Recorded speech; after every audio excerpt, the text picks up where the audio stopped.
We aren't all born with the same opportunities. But it's the people who care that change everything. Get ready, Sprout, get ready! My coach. My teacher. My older sisters. My grandma. My brother. My tutor. My dad and my mom. As New Mexicans, it's up to all of us to do our part. Albuquerque's leader in sports is ProView. From pros to prep, all your favorite action.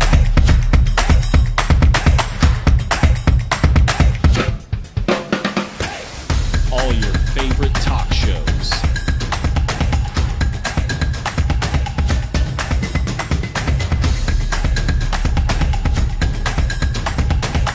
Find it on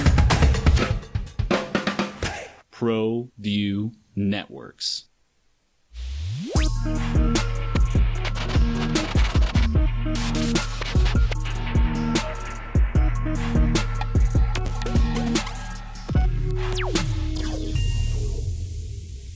Kept it a little bit closer. It was complete domination for the Detroit Lions. The 6-2 Detroit Lions, 14-4 over their last 18 games. And this ain't your old school Thanksgiving Detroit Lions. These are NFC contenders.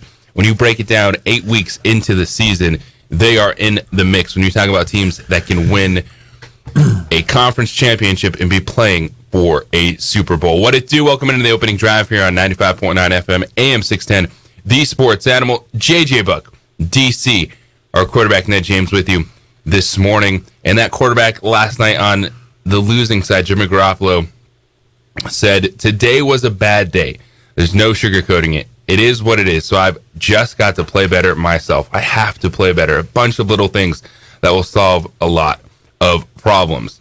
And that is the key. A lot of problems for the Raiders because the Lions looked good on both sides of the football. Had the mistake from Jared Goff, but other than that, never in doubt.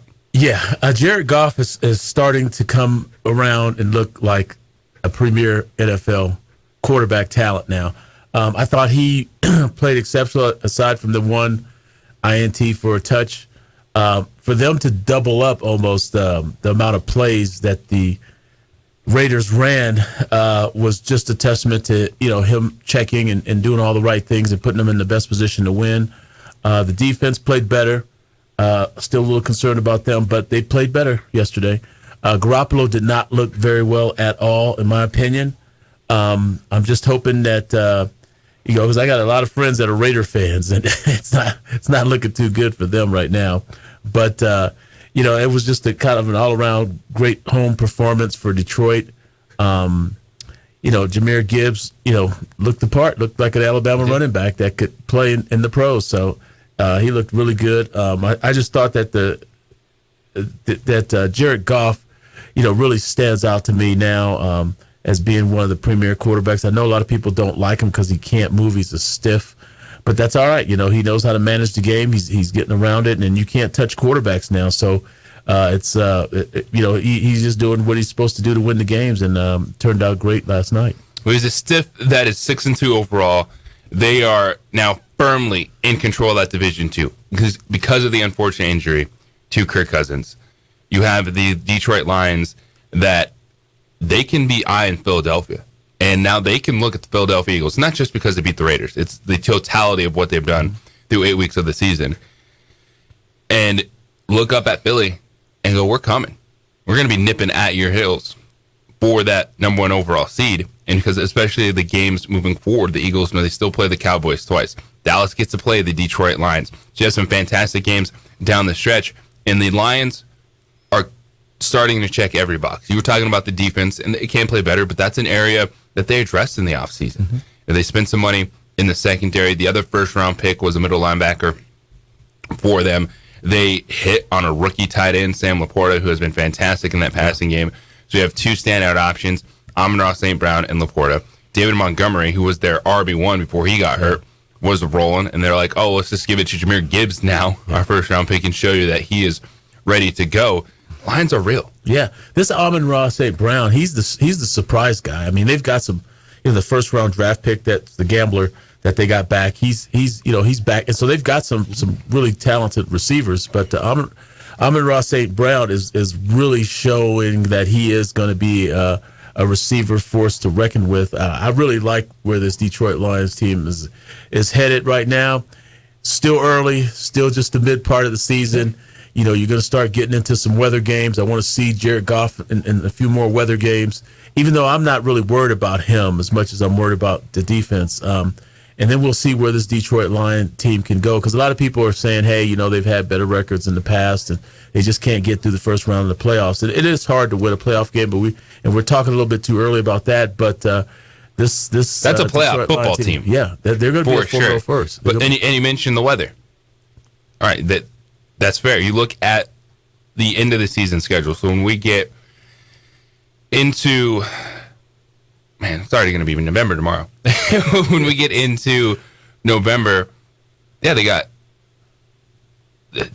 So they got the bye week coming up next. Yeah, they're at the Chargers, SoFi Stadium. Host the Bears. Host the Packers. They're at the Saints. They're at the Bears December 10th. One game. Weather game. They host the Broncos. They're at the Vikings. They're at the Cowboys. They're at the Vikings. One weather game the rest of the year. Yeah, that's pretty good. Yeah. I like their chances now. I didn't know they only had one weather game the rest of the year. I keep thinking of the Midwest. I keep thinking guys are playing outdoors. I keep forgetting about these indoor stadiums everywhere. And that puts them in a fantastic position to chase down that number one seed. And what does that give you? Home playoff games too. Yeah, indoors. So it's looking good for Detroit. You gotta shake the old man up sometimes, JJ. I'm back in the 1950s with all these outdoor stadiums, and I'm thinking, once November and December comes, you better have a running game because you're gonna be playing outdoors. And here we are with a team in Michigan, and they only have one outdoor game in the next 2 months. So this is setting up so nicely. So if you were to kind of tier this right now, and you give the Eagles credit because of what they're doing. And Jalen Hurts, who is a little banged up, he is still executing that offense, attacking downfield, throwing the football. The Eagles get healthy, they can be good. The San Francisco 49ers would still be a tier 2 team to me right now. I'd have them with the Detroit Lions just ahead of the Dallas Cowboys. And the Seattle Seahawks, I think, would be in that mix right there at the back end, because we're going to see Seattle tested this weekend when they go play Baltimore, a contender in the AFC. But this is setting up so beautiful for the Detroit Lions, the turnaround, what they've been able to do. Because this is a team that, we'll use that word, when they traded Matthew Stafford, it was, we're going to be looking ahead to top 5 pick. We're getting a new quarterback. Oh, you want to give us Jared Goff so we can eat some of that contract? Okay. Yeah, turns out. And they did not intentionally try to throw anything away. Yeah. They started off bad at the beginning of last year, but then they finished strong and took gigantic momentum into the offseason. Yeah, so what do you do now with Jared Goff's contract? Do you redo his contract right now? Jared Goff is in for a little while. Yeah, you better do something soon before he starts asking for too much money. But yeah, this team sets up nice. I mean, I like how, they've used those draft picks to, build the defense, and they're in the driver's seat in that NFC North division. I like Gibbs. People kind of thought, okay, this might be reaching a little bit on this running back from Alabama, but he's showing that he belongs, and so we're in for good. And the Raiders are shocking to me because I really do like Brandon Jacobs and Devontae Parker. They do have weapons, and they have Josh Jacobs and Devontae Adams.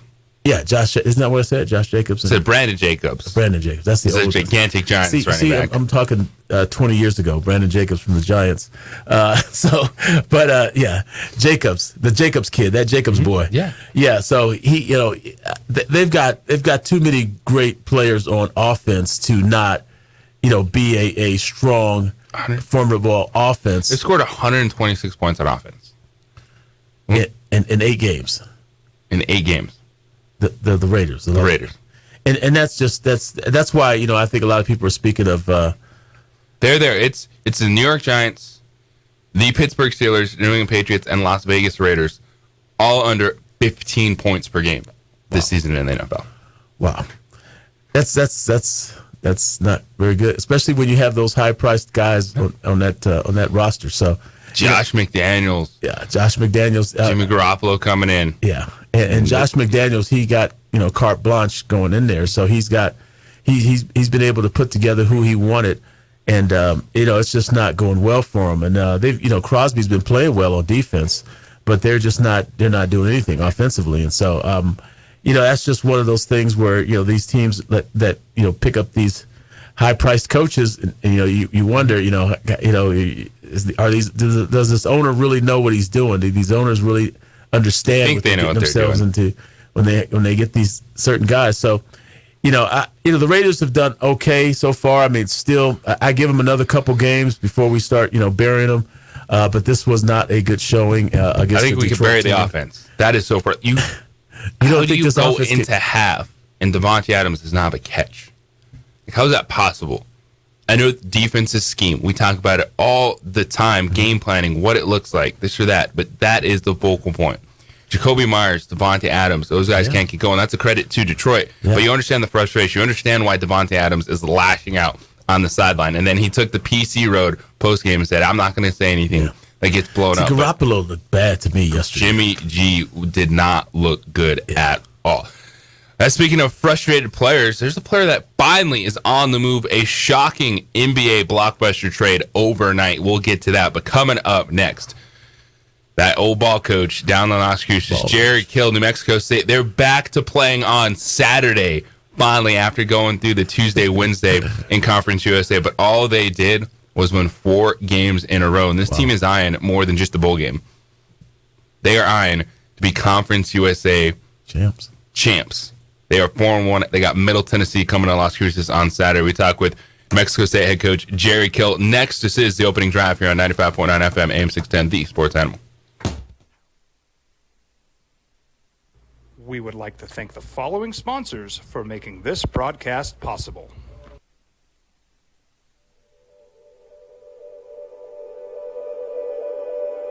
We aren't all born with the same opportunities. But it's the people who care that change everything. Get ready, Spout, get ready! My coach. My teacher. My older sisters. my grandma, My brother. my tutor, my dad and my mom.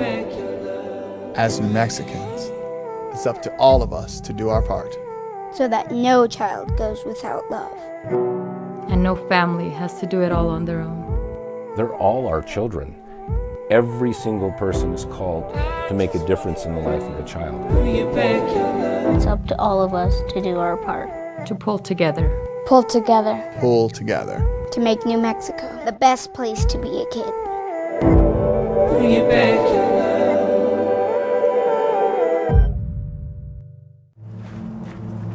Young driver, this one. Hard to get her out. She'd been drinking. This one. Both of them gone. They'd been drinking, and he drove clear off the road. This was my family.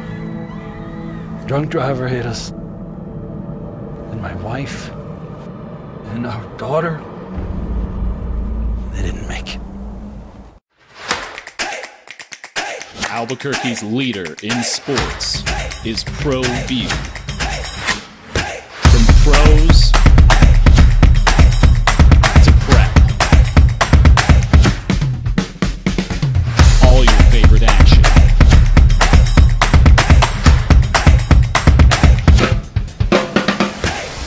All your favorite talk shows.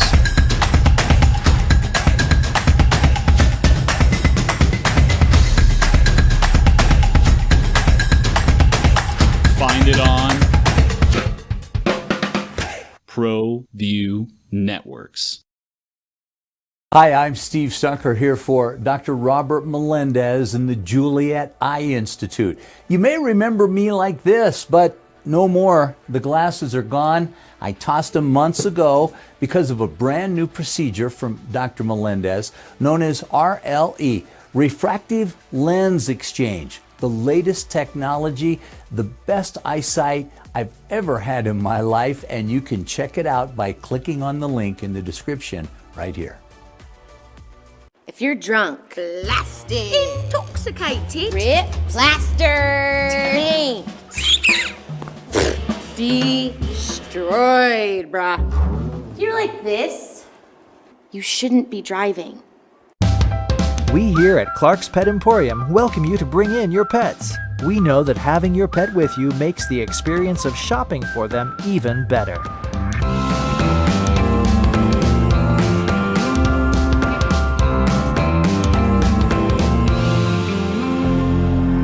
And we welcome you to bring your kids also. Clark's Pet Emporium, your pet's second best friend.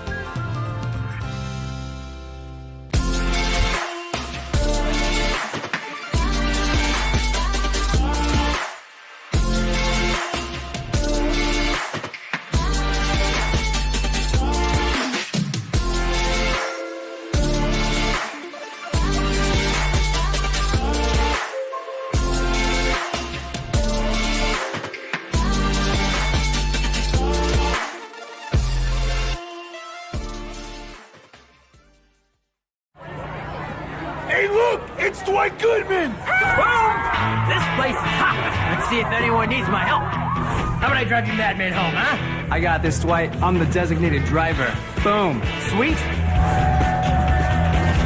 Does anyone need Dwight's help getting home tonight? No thanks, Romeo. I've got a taxi all lined up. Drive safe, Dwight. Boom! Boom!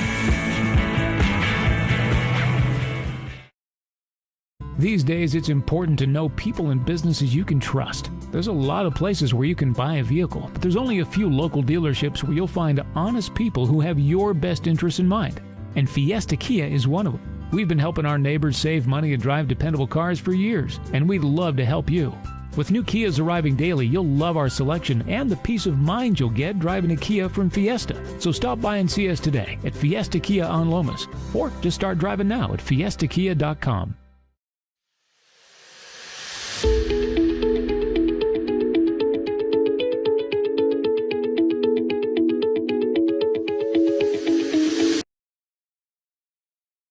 Homecoming with Middle Tennessee State coming to town, 4 p.m. kickoff down at Aggie Memorial Stadium. And this is a team that is eyeing not just a bowl game, but so much more than that. We're talking about a Conference USA championship. They're putting in the work. It doesn't matter playing on Saturdays, Tuesday, Wednesday. They could throw you in Germany to play a football game. As long as you win, you are feeling good and you're getting the job done. It's opening drive here on 95.9 FM, AM 610, The Sports Animal. JJ Buck, our quarterback Ned James with you this morning. And those Aggies are 6-3 overall, 4-1 in Conference USA play. And their head coach, Jerry Kill, joins us on a Tuesday once again. Jerry, good morning. How you doing? Doing good. How are you all? Doing good. And you look at what you've been able to accomplish in 2 years. What was the biggest key this offseason to build off of last year's success for this team to be where they are right now? Well, I think it was, getting stronger and faster and having a year to develop some kids, and then some of the additions that we made, have, now kind of, the first few games we're not ready and understanding everything. And, I think they're settling in and so forth. But I think overall, as a unit, we're much, stronger and faster than we were a year ago. But there's still work to be done, and, we'll see. We had a really, really close team a year ago. This team's becoming closer, and I think that's the key, down the stretch here, because no games are easy in this conference. It's everybody's about the same. Hey, Coach, I know we got to talk football here, but I wanted to kind of interject a little bit about your time at Pittsburgh State with the Gorillas and my good friend Ronald Moore that you coached. I just saw that, and I was like, God, he coached one of my good friends I used to work at a Christian camp with. I've been good friends with for a long time, Ronald Moore. And the Harlan Hill, I had to educate JJ on the Division II Player of the Year award, the Harlan Hill Award. How is it now that you're down at New Mexico State? The one thing that I've noticed is that the team is progressed in all phases of the game. Which phase of the game do you believe has improved the most from year one to year two? Offense, defense or special teams, and why do you think that group has improved?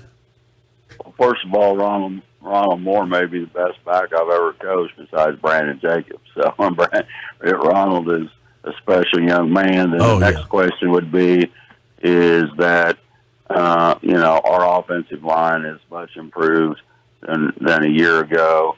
And, and I think that, certainly helps the offense play better, and we're more explosive on offense, much more. And then on the kicking game side of it, our kicker, I don't know how many he's kicked out of the end zone, but we haven't had any many returns against us. And then our punter's unbelievable. So, we kept the best punt return in the conference and maybe the top 5 in the country, and nothing on against La Tech, and that was all the punter. So, kicking, punting, offensive line, and I think that's been the key to the offense, and then defensive line and offense and on defense. New Mexico State football coach Jerry Kill with us, and Ned just mentioned Pittsburgh State, and there's a lot of connections. Your offensive coordinator Tim Beck put in a lot of time there. What is it about grinding and learning at Pittsburgh State that's sent so many guys, up that coaching ladder? Well, we're fortunate. My last when we won the national championship, we had 5 guys go to the league from there. So that's from D2. So I just think we learned it all from Coach Franchione when he came in. I played for him, and then Tim Beck played for him, and then Driving played for Tim Beck. And it's just like you look at Pittsburgh State, they've turned out a ton of coaches. Willie Fritz. I just keep going on. So I just think there's a tradition there, and the grind, and we worked hours that were unbelievable under Coach Franchione, and we get home 1, 2 in the morning. So I think we learned all the grind and how to build programs from Coach Franchione. Yeah, well, Kendall Gammon as well was a long snapper that I knew from Pittsburgh State. So yeah, we can talk forever on Pittsburgh State Gorillas, but that's why I brought up special teams. I'm a real fan of the special teams unit, and I always say offense is how you sell tickets, defense is how you win games, and special teams is how you win championships. What part of this special teams unit that you have this year do you think can kind of get you over the edge as far as winning a close game? Because we know that hitting yardage with special teams comes into play. What group on your special teams do you believe is the one group that you're seeing the most improvement in this year? Well, the most important group is punt. Because that's yardage. That's the biggest offensive play in football. Yeah. And so I think that's the the most important team and the most important place we've improved. And then if you kick the ball out of the end zone, they got to start on 25, and they have no chance to have a big return. And then you got to make field goals when they count. And Ethan had 3. He's gaining confidence, and he had 3 of them. On whatever night we played, Tuesday, I guess. So it's, I just think overall we've improved that area, and our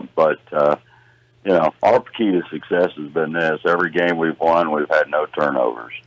Every game we've lost, we've turned over the ball. Yeah. So as long as Diego takes care of the football, and we cause a turnover or 2, we got a great chance to win. Mexico State head football coach Jerry Kill with us here on The Sports Animal. Mentioned controlling the football. It's such a difference maker in any football game you watch over the weekend. You got a Middle Tennessee State team that's coming in. They want to throw it all over the place. They want to try to get up-tempo football. This is a team that's scored 30 points against Jacksonville State, 35 against Liberty. How do you stay in front or slow them down this Saturday? Well, I don't know. We got to get some 3s and outs. You can't let them stay on the field. They let them stay on the field, and their quarterback gets the ball out so quick, and he's got some weapons. And from an offensive standpoint, he's one of the top quarterbacks in the league, in my opinion, after certainly watching him for the last how many days. And he gets it out quick. They're very well coached. I mean, I've known Coach forever, played against him. I mean, they're a team that's hungry.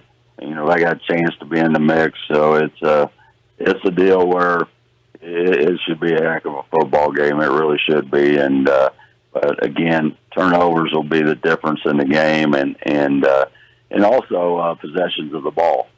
You know, some of these games get, or the offense is getting one possession in the whole first half. So because of the new rule. So I think your defense, we got to get off the field better. We're stopping them when inside the 30 make kick field goals, but we got to get off the field so we have more time, and offense needs to stay on it.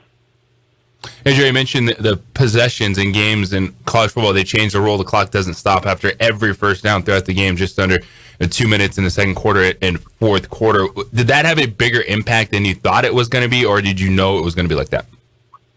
Oh, I think everybody, in football, college football, is realizing that the whole has made a huge impact. So I think that, people, I don't know how, what you adjust. You just got to be, just like I said, you got to, you got to stay on the field, and, you have a long drive. We had one that lasted until 5 minutes in the third quarter. The team gets the ball for 5 minutes. They get one possession in the third quarter, where they may have got 2 or 3 last year. So it's definitely, it's definitely shortened the game. You wouldn't know that by how long the games last, but a lot of that's the commercial time and so forth. But, it's definitely, in my opinion, been bigger difference than I thought. Jerry, Saturday, Middle Tennessee, 4 o'clock kickoff, Aggie Memorial Stadium. Good luck, and Jerry, I always appreciate the time. We'll have to do the whole Pittsburgh State conversation. Maybe we'll do that in the offseason, have a big breakdown on that. Appreciate it, Jerry. That'd be great. See you later. Take care. Thanks. Jerry Kill, New Mexico State head football coach, joining us on the opening drive. Man, there's a lot of connections there. Ronald Moore was the winner on Family Feud. His family was on Family. I just saw because my dad always watched his Family Feud, so I'm watching Family. So there's Ronald Moore, man. From I used to work with in Missouri, and I was Pittsburgh State Gorilla. We talked. I mean, we worked out and trained together. I was coaching at TCU. It's such a small world, this coaching tree, because Franchione's New Mexico, TCU. I was at TCU with Rocky, and Jerry's been to TCU. So I mean, the whole connection and knowing guys from just camps and all sorts of things. That football fraternity is it's a tight knit group, and it's a small world, and everybody kind of knows everybody. So it was just good to kind of hear. And he says, Ronald Moore was one of the greatest backs he's ever coached, next to Brandon Jacobs. And I got a chance to work out Brandon Jacobs when he was at Auburn, and I like Ronald Moore better. But Brandon was a good player. Brandon was behind Cadillac Williams and Ronnie Brown at Auburn. And then he went to the Giants, and I think he might have even played with. Was that he went to Northern Illinois, because that's the connection with.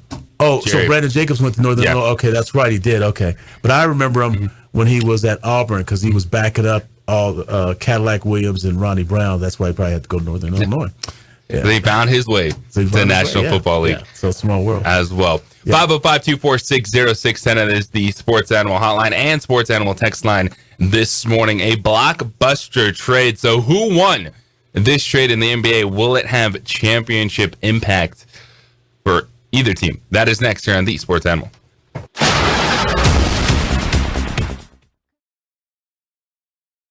We would like to thank the following sponsors for making this broadcast possible.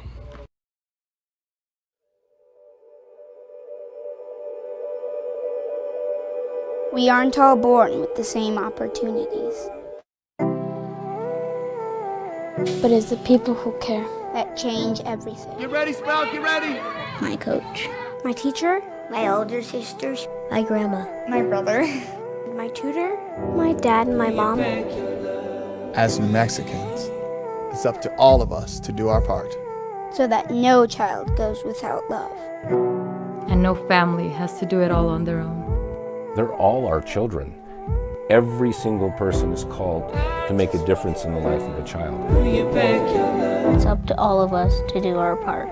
To pull together.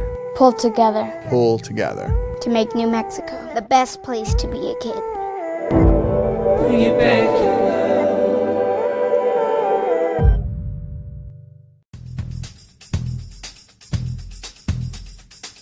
International Protective Services is a proud supporter of ProView Sports and New Mexico Youth Athletics.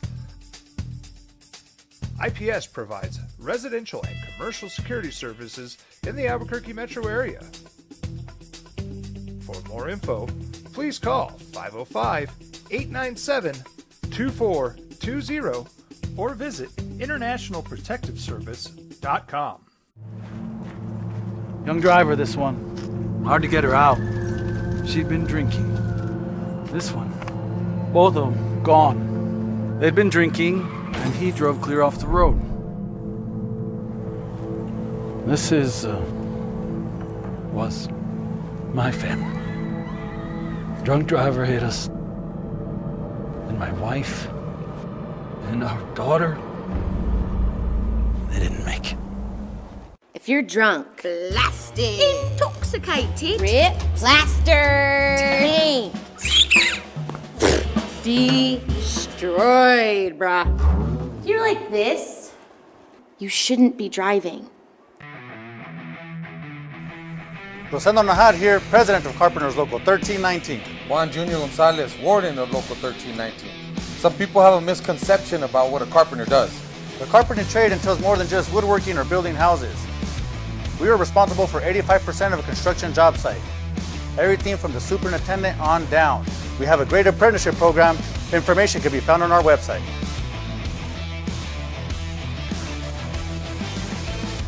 Here at Clark's Pets, we understand your pets. We take meticulous time to find out more about them. Dig deep into their world to understand their needs. We do research for knowledge of each pet, so you can trust Clark's Pets to provide you the best products and service for your pets, because we work hard to understand all of their needs. Clark's Pet Emporium, your pet's second best friend. Hi, my name is Daniel Chavez, and this is my business partner, David Chavez. We are the owners of Indeed Safety. Indeed Safety is a local safety consulting company helping our clients with their safety needs for their projects. One of the things we pride ourselves as a construction safety company is helping our men and women in construction get home safe every day to their families. Indeed Safety is a proud supporter of ProView Network.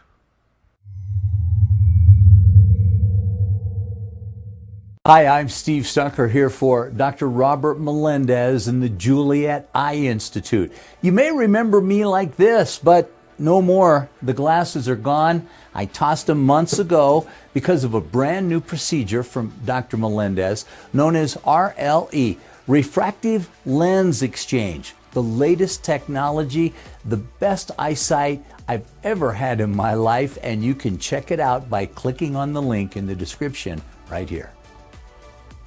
Hey, Dad, I'm gonna go out.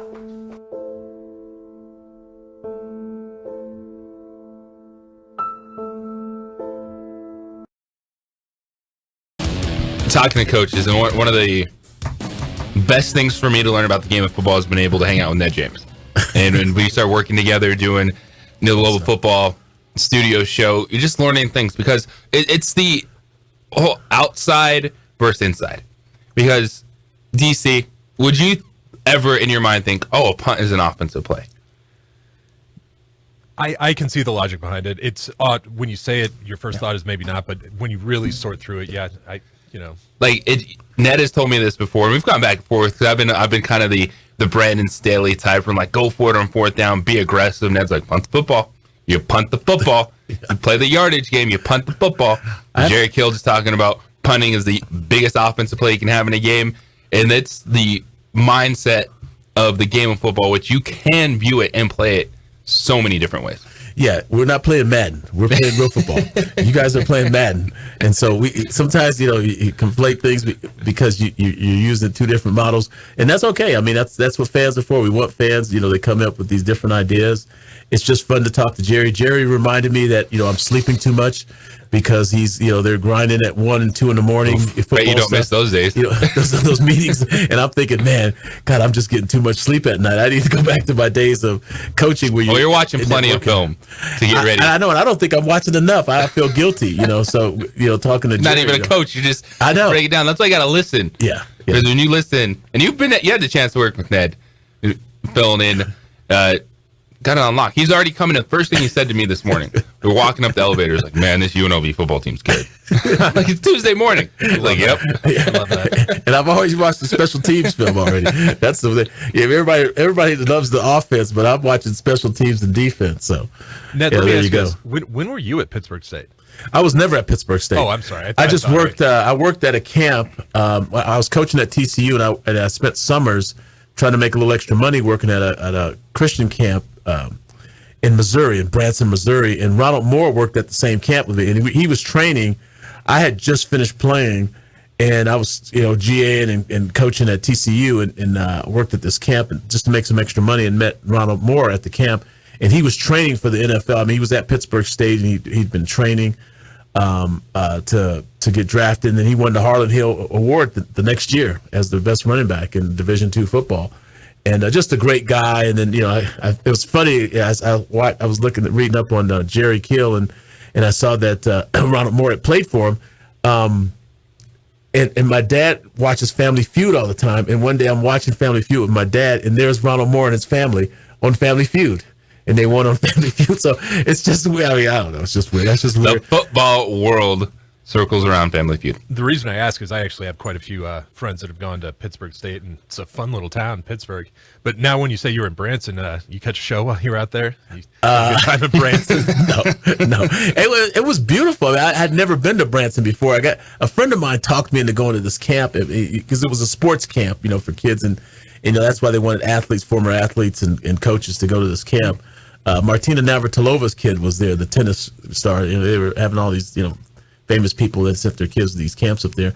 And Ronald Moore and I were working together there, and he was funny because he played Homie the Clown, from In Living Color, the clown that smacked kids. Homie don't play that. Homie don't play that. And that was Ronald Moore because he was such a tough guy. Like the kids wouldn't, he'd slap him with the sock, and none of the kids would come after him and this was a camp for inner city kids. So they would bring the theme of the camp was to try to bring all these different cities around the country together at this camp, and so it was for inner city kids, and so he played Homie the Clown, and he was just such a tough guy, mean guy. Like, you got tough city kids coming to this camp, and he would slap them with that sock, and those kids would think twice before kind of come after Ronald Moore because he was a physical specimen. But the Pittsburgh State Gorillas, and Kendall Gammon was a long snapper that I coached. I think I was in.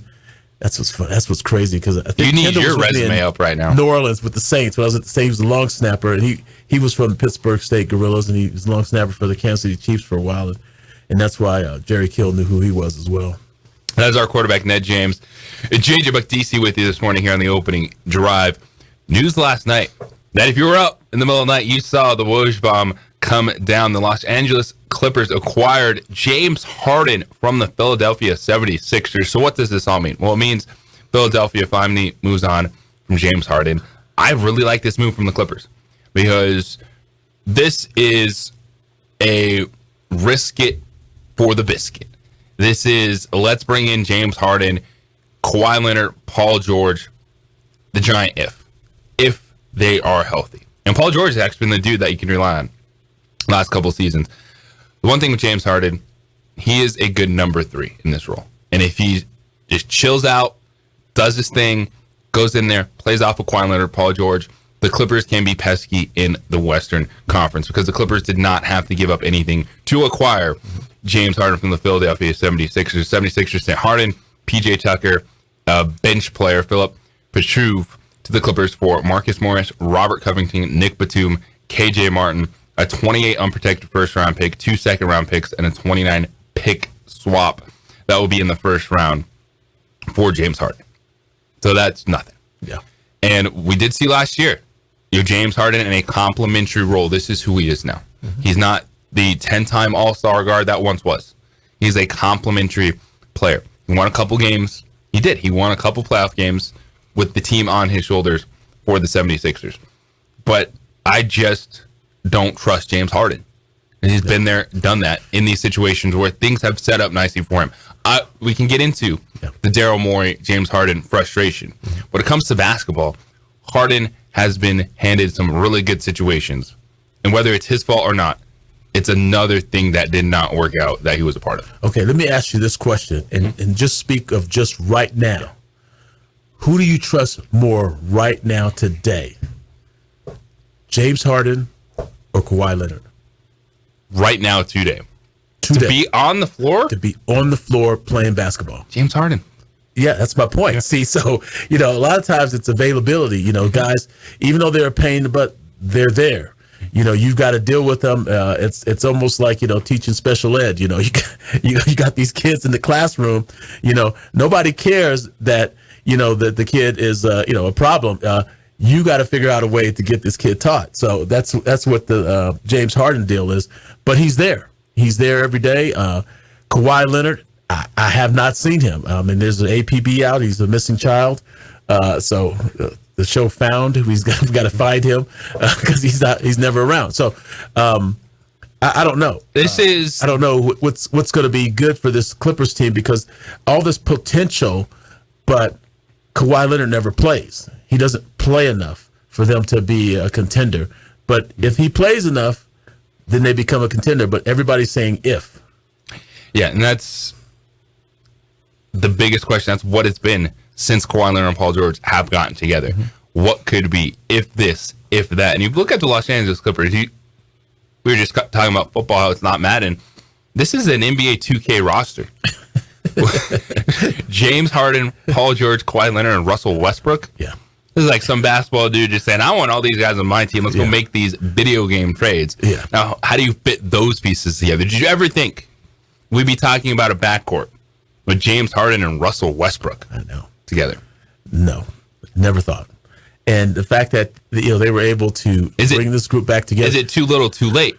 Yes. Or is there something left? Can these 4 OGs prove that they can get it done? Yeah, and you're right. OGs is a good word. I didn't really think about that. They put in the time, these dudes. Yeah, these are some old guys. Yeah, so they've been around for a while. So we'll see. I don't know. The Kawhi Leonard thing is just puzzling to me because the guy hasn't played in 2 years. I mean, he's just been there, but he hasn't really. He's gotten the big bucks, but he just hasn't, performed to the level of what he was acquired for. And until I see that, I'm still skeptical with the Clippers. If you're Philadelphia, you're just happy to move on from this situation. You got maybe a couple of role players, Nick Batum, Robert Covington, can probably play some minutes off the bench. The one piece you have to look at is Joel Embiid because he's going to be sitting there now going, all right, I watched Damian Lillard go to the Milwaukee Bucks. I watched the Boston Celtics acquire Kristaps Porzingis and Drew Holiday. Mm-hmm. And he's going to be the next one that's going to start ruffling some feathers in Philadelphia because some of that's on Joel Embiid too. I'm like, you cannot be an NBA MVP. And at this point in your career, you haven't even been to the conference finals. He's just had bad luck. I feel so bad for Joel Embiid because you get Ben Simmons. Oof. And who's worse, Ben Simmons or James Harden? Well, Simmons he had a they both did the same breakdown, but they both did the same thing. They both eventually leave, and it's not Joel Embiid's fault. I mean, you got an MVP center. I mean, what more do you want? These guys, they can't be happy with anything. I mean, this just goes to show you can never please, people all the time. And the one out for the Clippers in this, because that's a whole bunch of dudes you look at and go, oh, I trust Paul George. Paul George has really honestly never had a problem other than getting hurt. Like that dude steps up, he plays. Russell Westbrook's probably taken more than he deserves from people with the way he plays.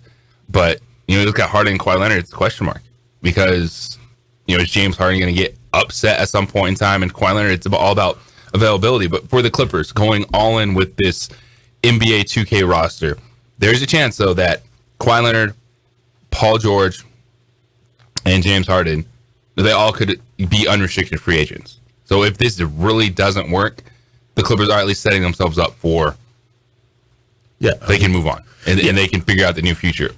But here we go. Yeah, Harden got his way out.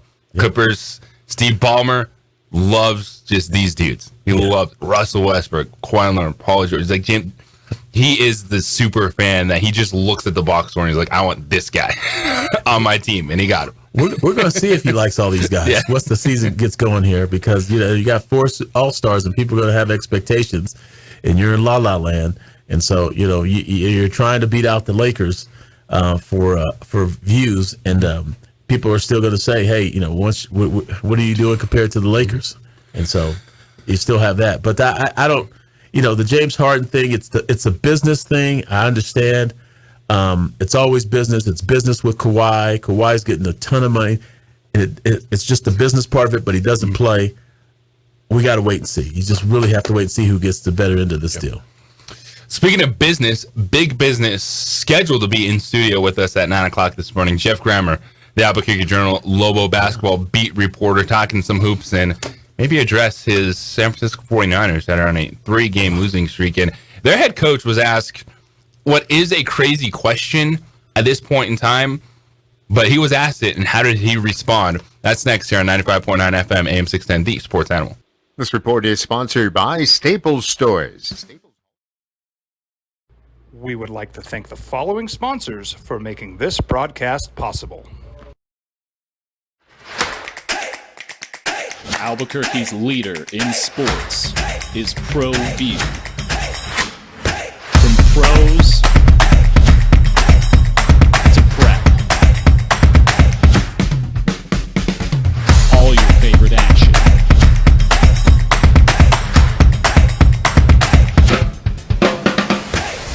All your favorite talk shows.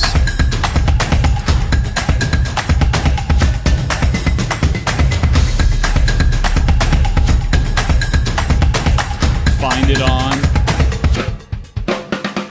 ProView Networks.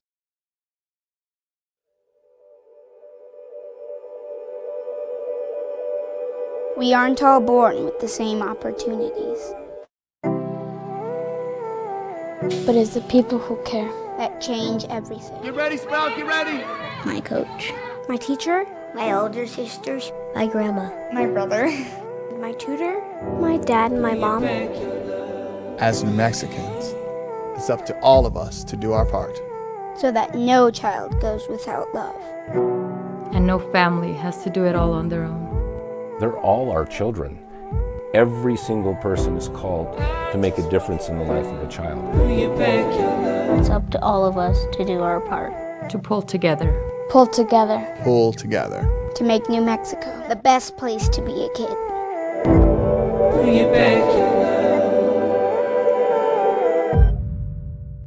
Hi, I'm Steve Stunker here for Dr. Robert Melendez and the Juliet Eye Institute. You may remember me like this, but no more. The glasses are gone. I tossed them months ago because of a brand new procedure from Dr. Melendez known as RLE, Refractive Lens Exchange. The latest technology, the best eyesight I've ever had in my life, and you can check it out by clicking on the link in the description right here.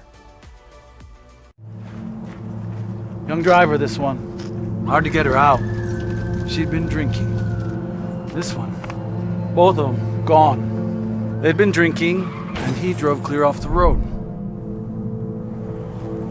This was my family. Drunk driver hit us.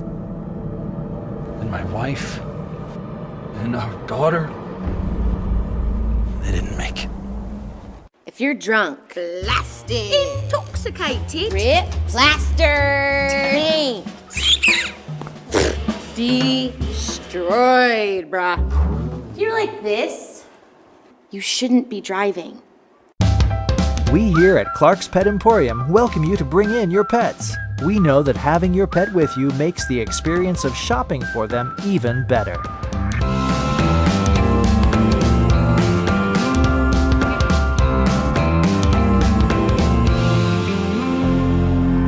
And we welcome you to bring your kids also. Clark's Pet Emporium, your pet's second best friend.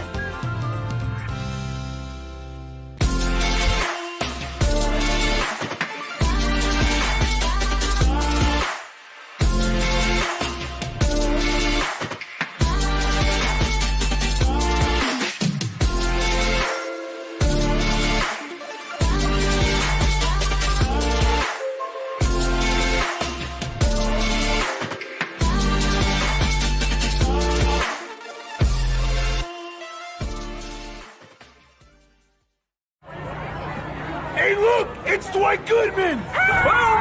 This place is hot. Let's see if anyone needs my help. How about I drive you madman home, huh? I got this, Dwight. I'm the designated driver. Boom. Sweet. Does anyone need Dwight's help getting home tonight? No thanks, Romeo. I've got a taxi all lined up. Drive safe, Dwight. Boom! Boom! These days, it's important to know people and businesses you can trust. There's a lot of places where you can buy a vehicle, but there's only a few local dealerships where you'll find honest people who have your best interests in mind. And Fiesta Kia is one of them. We've been helping our neighbors save money and drive dependable cars for years, and we'd love to help you. With new Kias arriving daily, you'll love our selection and the peace of mind you'll get driving a Kia from Fiesta. So stop by and see us today at Fiesta Kia on Lomas, or just start driving now at fiestakia.com.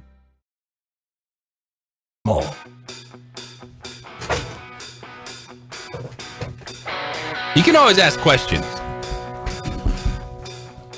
but sometimes you wonder, is it the right question to ask at that time? Kyle Shanahan facing a little heat. 3 losses in a row for the San Francisco 49ers. They looked superhuman. They looked unbeatable at 5-0, blowing teams out the belt. They've lost 3 games in a row. The offense has only scored 17 points. Brock Purdy, been through it a little bit. Yeah. The interceptions, the concussion. You hope he's healthy, but now all of a sudden you look, and in the NFC, it's a different picture. We thought it was really just going to end up being Philadelphia and San Francisco racing for that number 1 seed, but the Detroit Lions are right there. The Seattle Seahawks want to keep their name in the mix. They're 5-2 as they head to Baltimore this weekend. It's opening drive. JJ Buck, former Lobo quarterback Ned James, DC with you here on 95.9 FM, AM 610, The Sports Animal. So Kyle Shanahan was asked yesterday in his media availability, would he consider making a quarterback change? I know we've discussed Brock Purdy. We want to see him battle through adversity. You have to do that as a football team, as a football player. Win when things aren't perfect. Win when your team isn't perfectly healthy and superhuman. And it was an easy response from Kyle Shanahan. No. And the follow-up is, well, why? And he said, quote, because no one just changes their quarterback for no reason, end quote. And I still agree with Kyle Shanahan on that. Like Brock Purdy, a couple bumps in the road. But this is not time to make a quarterback change for a guy that won you playoff games last year. For a guy that has shown you he can win and he can push football down the field. Now I want to see Brock Purdy in a tight game again. He did it, and Jeff was pointing this out a ton, Jeff Zimbieta, that Cleveland game.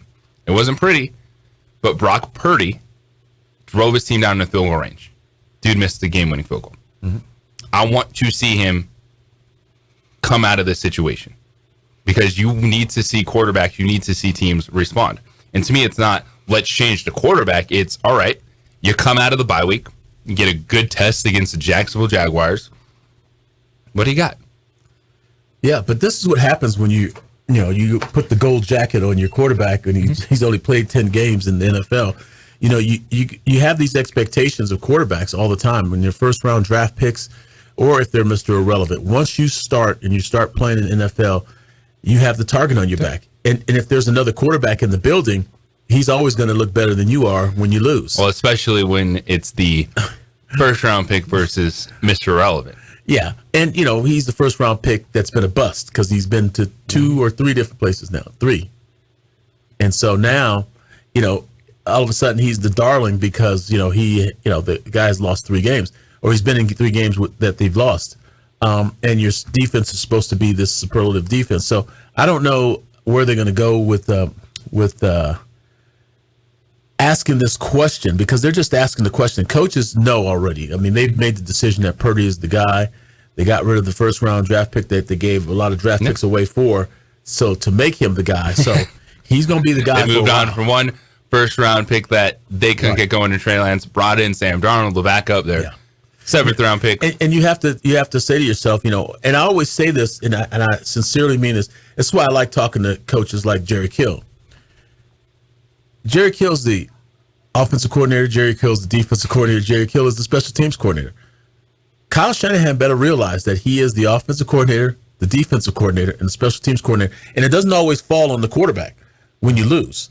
it could fall on the defense. It could fall on special teams. You've got to, be in control of the entire team and not just have the focus be on the quarterback.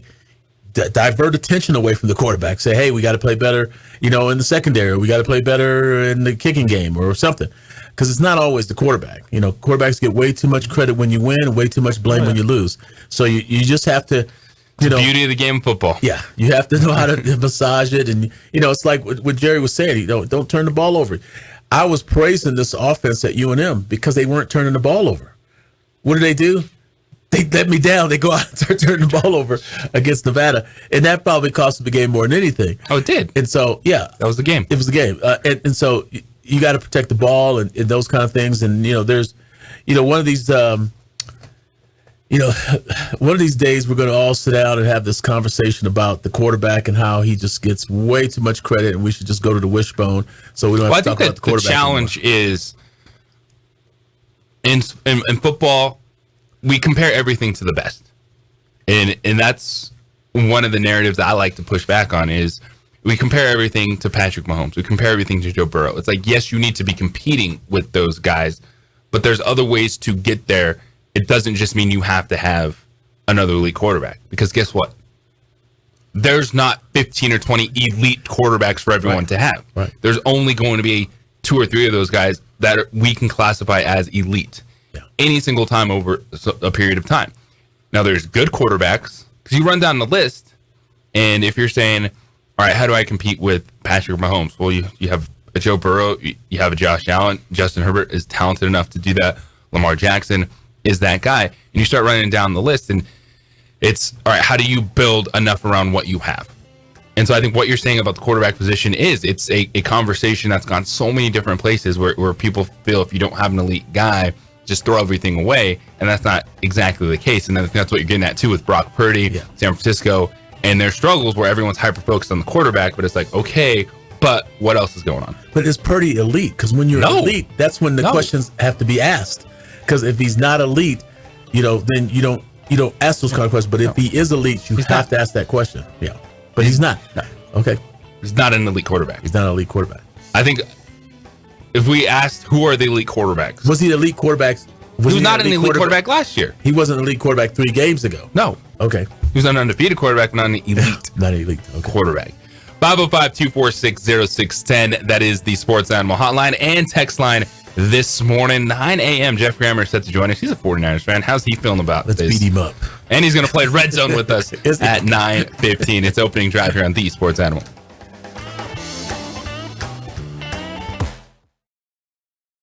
We would like to thank the following sponsors for making this broadcast possible.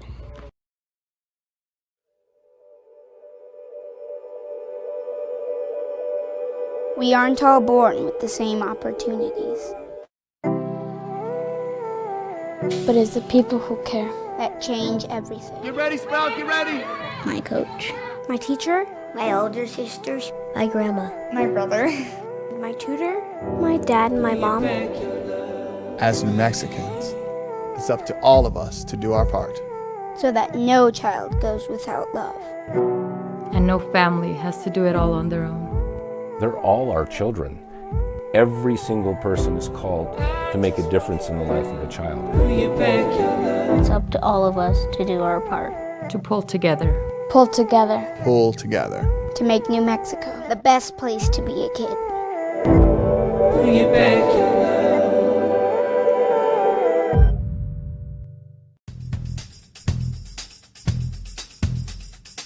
International Protective Services is a proud supporter of ProView Sports and New Mexico Youth Athletics.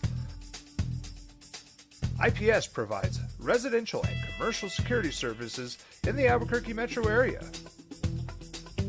For more info, please call 505-897-2420 or visit internationalprotectiveservice.com. Young driver, this one. Hard to get her out. She'd been drinking. This one. Both of them gone. They'd been drinking, and he drove clear off the road. This was my family. Drunk driver hit us. and my wife and our daughter, they didn't make it. If you're drunk, blasted, intoxicated, Rip, plastered, taint, destroyed, bruh. If you're like this, you shouldn't be driving.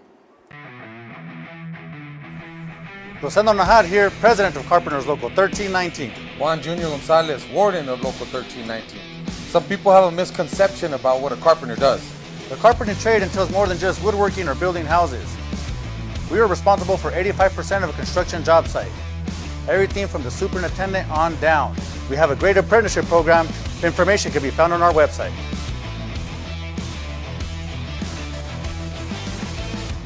Here at Clark's Pets, we understand your pets. We take meticulous time to find out more about them. Dig deep into their world to understand their needs. We do research for knowledge of each pet, so you can trust Clark's Pets to provide you the best products and service for your pets, because we work hard to understand all of their needs. Clark's Pet Emporium, your pet's second best friend. Hi, my name is Daniel Chavez, and this is my business partner, David Chavez. We are the owners of Indeed Safety. Indeed Safety is a local safety consulting company helping our clients with their safety needs for their projects. One of the things we pride ourselves as a construction safety company is helping our men and women in construction get home safe every day to their families. Indeed Safety is a proud supporter of ProView Network.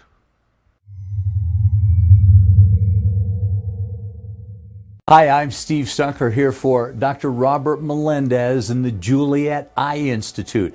You may remember me like this, but no more. The glasses are gone. I tossed them months ago because of a brand new procedure from Dr. Melendez known as RLE, Refractive Lens Exchange. The latest technology, the best eyesight I've ever had in my life, and you can check it out by clicking on the link in the description right here. Trade deadline day in the NFL. They try to make it more exciting than it is. The NFL dominates 365 days a year, 7 days a week, 24 hours. It's the NFL. But the one thing they don't have, and it's just the nature of the game, is an exciting trade deadline. Not quite like the NBA. Last year they had 18 moves on the deadline. Okay, what was exciting about it? Yeah. 18 moves. I mean, just guys moving. for football nerds like myself, like anytime someone furniture moves, companies or moving companies? What is it? No, it's what I'm talking about is I know everyone points out Christian McCaffrey. What's the last move at the trade deadline? They're like, wow. But they try to make it exciting. There's defensive players that move. There's pieces that get put in, but it's not like acquiring an all-star player. It's not acquiring a starting pitcher that down the stretch is going to change your team. It's the other moves. The NFL's trying. They're hyping it up. The trade deadline. Leonard Williams, really good defensive lineman, moved to Seattle. it's a very interesting move for Seattle. That defense is looking better and better, and right now they're leading their division. So that really stood out to me yesterday. Yeah, so that's a good football move. But I'm talking about the pizzazz, the wow, the trade deadline special. Let's sit down and watch the moves. But it's also just the nature of the game, because everyone wants to say it. You know, it was the Kirk Cousins conversation before the Vikings won a couple games and got hurt. It's just trade your starting quarterback. It just doesn't happen in this league. You're not giving up pieces like that. You'll give up a defensive tackle. You'll give up a wide receiver. But in terms of the impactful trades, what could we see today? It's opening drive here on 95.9 FM, AM 610, The Sports Animal. J.J. Buck, our quarterback, Ned James, DC. And by the way, being a football nerd, you are in the perfect place to be this morning with football nerdness. Derrick Henry was another name floated out there. The Titans have said, hey, we do not plan to trade Derrick Henry. He said he's happy to be a Tennessee Titan. Speaking of defensive players, Brian Burns is a very good pass rusher for the Carolina Panthers, and he wanted a contract extension, didn't get it, but the Panthers are unlikely to trade Brian Burns. Danielle Hunter is a name to watch out for the Minnesota Vikings, because I think that changes the way they think about him. He's a guy that's racked up plenty of sacks over the last couple of seasons. The Vikings initially said they need to be blown away by a trade offer, but that could change given the outlook of the rest of the year without Kirk Cousins. The Falcons apparently offered a third-round pick for Commanders defensive lineman Montez Sweat. The Raiders, well, at least Hunter Renfrow thinks he could help someone. Someone save Hunter Renfrow. That's a dude. Get him out of Las Vegas because he is not a part of that offense. Well, I mean, he's a decent player, but I don't know how, unless somebody's just looking for a slot guy to catch. Everyone looking for a slot guy. 3 wide. But what are you willing to give up for a slot guy? I mean, a bag of Cheetos and 6th-round pick? A 6th-round pick. For a guy pick. who has a 100-catch season under his belt just 2 years ago? Yeah. I'd do it for Hunter Renfrow. Do you do it if you're the Saints? Do you bring him in with all those receivers they have? I think the Saints are gay. They're good at receiver. It's in division, you don't see it as much, but Hunter Renfrow in Kansas City. It's funny you bring up the Chiefs because I keep looking at that lineup and I'm thinking they are receiver away. And so putting Renfrow on the Chiefs, you're right. In division doesn't happen often, but I wouldn't rule that one out. That's a really interesting. Rashee Rice, their rookie, is rising, and he's getting the snaps, he's getting the targets, and they just don't have enough consistency. And I think that's the one thing about that offense is you just like a little more consistency in the receiving core, not necessarily a game breaker, just more consistency for Patrick Mahomes in an offense. Then Sean Payton, after Denver, comes out, holds Kansas City to no touchdowns, wins a game. He said, quote, "We're the Broncos not openly or even remotely shopping anyone." How do you feel about that? He's trying to get the players to like him there at Denver. That's true. He's starting to, trying to get a feel for, the organization after coming in and saying, hey, they didn't know what they were doing last year and then getting blew out of the water a couple games. And this is the worst coaching work I've ever seen, Nathaniel Hackett. And you gets look a up 70 and wait. burger. That's 70 points on the scoreboard? Yep. And that's your 70 points, Sean. Don't put it on the defensive coordinator. It's on you. And so he's just trying to get a feel for these players. And that happens, when you come to a team for the first time, you got to know where the knives are coming from. You're trying to figure out who to trust and who not to trust.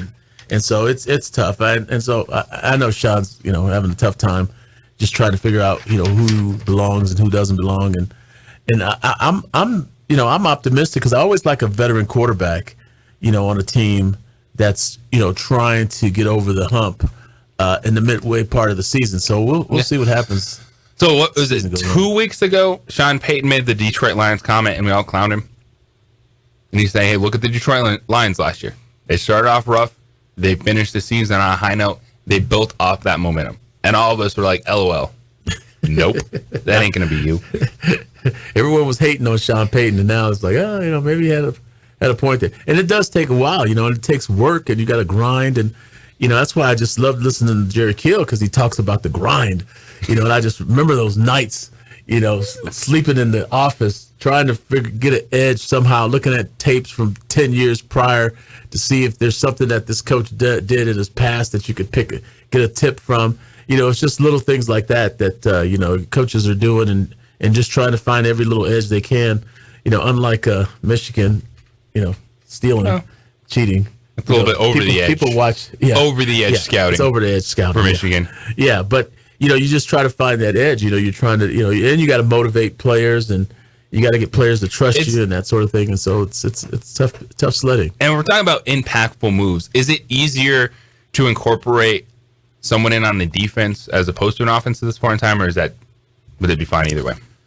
It's easier on defense than offense because offense, especially if you've never played under a particular coach, like you've never been in this system, offensive system. So now it's language, now it's checks, it's reads, it's all kinds. Because wide receivers are always a hot thing. Like, trade this wide. Like we just talked about Hunter Renfrow. I know Jerry Jeudy was a name for a little while. It looks like maybe at least he'll settle in. And according to Sean Payton, the Broncos are going to be focused on it. But it's acquiring like a defensive lineman, a linebacker, some secondary help. Yeah, we talked about this before. Even with college, you got to have smart guys out there because they got to get some of the dumb ones lined up. Hey, this is what you're doing on this play. You got to do your assignment, and so they'll reach out to teams if they know a guy. A lot of times they'll go back and research him and find out, okay, is he a quick learner? Is he a slow learner? What can we give him? Those kind of things are. And people think it's just about how great an athlete is. And sure, if you got Tyreek, Hill's speed, you can get away with not being as brainy as some of the other guys are. But there's a scale. You have to really weigh when you're bringing new guys into an organization. DC, is there anything that you think could actually happen today that you are paying attention to that would make an impact at the trade deadline? At this point, I've got myself convinced that there's really not going to be anyone huge moving. It was sort of an interesting conversation this morning talking about Devontae Adams after a one-catch game. I don't think he moves anywhere. I do think we've kind of built up this year to, for a letdown, to be honest. But if anyone moved, I keep hearing about Montez Sweat. And I know there's a lot of people really interested in him, defensive guy, just like Ned said. You could probably plug him in right away. That would be the one I'm keeping my eye on. But golly, if you're Washington Commandos, all you have is defense. Your offense. Mm-hmm. You got a rookie quarterback, Sam Howell. Yeah. This is one where is it money? Yeah, because they paid Jonathan Allen, they paid Daron Payne. Yeah, so 2 tackles up there. Sweat and Chase Young are guys that they're willing to move on from. They didn't pick up the 5th-year option for Chase Young. And, well, I think Chase Young has played well this season. I think that's also a Washington team looking and saying, all right, are we going to pay 3 of these guys, 4 of these guys, brand new contracts up front? And also, what are you going to do, head coach? Because, this is going to be very telling if they get rid of, Young and Sweat, and we realize that the coach is next. Yes, I agree. Because I'm not giving up them kind of goods if I'm the coach. Yeah, the coaches don't want to do it. And this is a conversation we talk about the whole, well, you need to just start tanking, look forward to the next season. There's pieces you can move to look forward to it. But when you start getting to the point of multiple pieces and talking about playing other quarterbacks, this or that, that's when things start spiraling because then everyone is just looking out for themselves. Yeah. and coaches know, trust me, head coaches know, hey, this is going to be a rough year, but we should be good another year, 2 years from now, and I'm going to be here. As a result of that, if it's one of I'm not going to be here, I'm not giving up anything. I'm trying to win as many games as I can. I'm trying to acquire pieces to help me win. And that's such an interesting dynamic. It's a brand new ownership group, and they had their fun the first couple weeks. Everyone's happy. Washington fans, they got new owners. Daniel Snyder's gone, this or that, and now you're in it. And now you start settling down. And how's the owner feeling when you start looking around, when he's bumping elbows with the other owners at the meetings? He starts getting the feel of like, all right, this is what I want to do. This is what I want to be. Now, are the GM and the head coach tied hip to hip? That's the other thing. Or is the GM tied to the new ownership group? That ain't my guy. I didn't hire that head coach. I don't know about that guy. But if they're tied together, hey, if they're going hand in hand, down the ship going down together, then they're all trying to. He's trying to find pieces to make it work because you're going to have to win games. You're going to have to get in the playoffs if you're Washington. If you're going to salvage your jobs there. So that's what I think they're looking at, as far as the head coach and the GM, if they're tied together. If they're not tied together, then, of course, then you can start looking at trades and trying to move pieces to, to acquire a better team for the next coach. And something to watch out for, too, is not necessarily in the trade market, but which veteran quarterbacks down the stretch step up. And a team to keep an eye on is the Minnesota Vikings, because they did not have a lot of time to figure out what they want to do with their future. And their head coach, Kevin O'Connell, who was talking to reporters yesterday, said that they got positive feedback from Jaren Hall playing that game after Kirk Cousins went down. But that's something to watch because all of a sudden, Minnesota felt like they're back and they're going to be a playoff team. Kirk Cousins goes down. Do they make a call on a veteran quarterback? Is it even like an Andy Dalton? Is Ryan Tannehill available if the Tennessee Titans view Will Levis as, hey, let's go with this guy the rest of the season? 505-246-0610. That is the Sports Animal Hotline and Sports Animal text line this morning. Come back on the other side. Is it bad luck or should they have known what they got into? That's next here on The Sports Animal. This report is sponsored by Indeed.com. Temperature is getting low. We would like to thank the following sponsors for making this broadcast possible. If you're drunk, blasted, intoxicated, Rip, plastered, taint, destroyed, bruh. If you're like this, you shouldn't be driving. Albuquerque's leader in sports is Pro View. From pros to prep,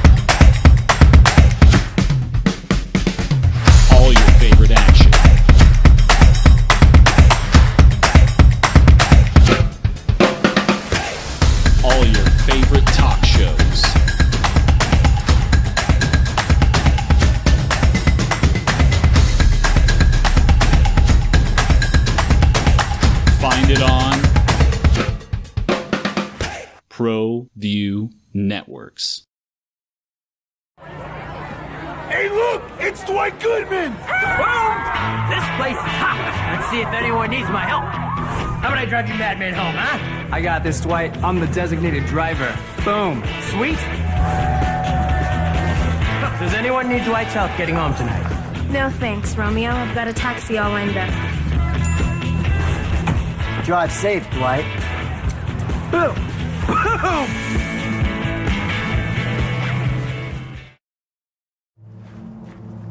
Young driver, this one.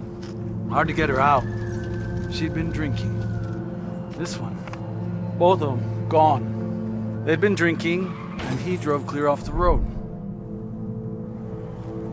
This was my family. Drunk driver hit us. And my wife and our daughter, they didn't make it.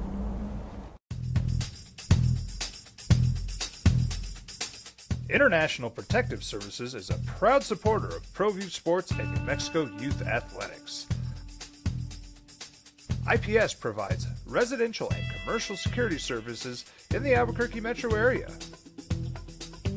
For more info, please call 505-897-2420 or visit internationalprotectiveservice.com. We here at Clark's Pet Emporium welcome you to bring in your pets. We know that having your pet with you makes the experience of shopping for them even better.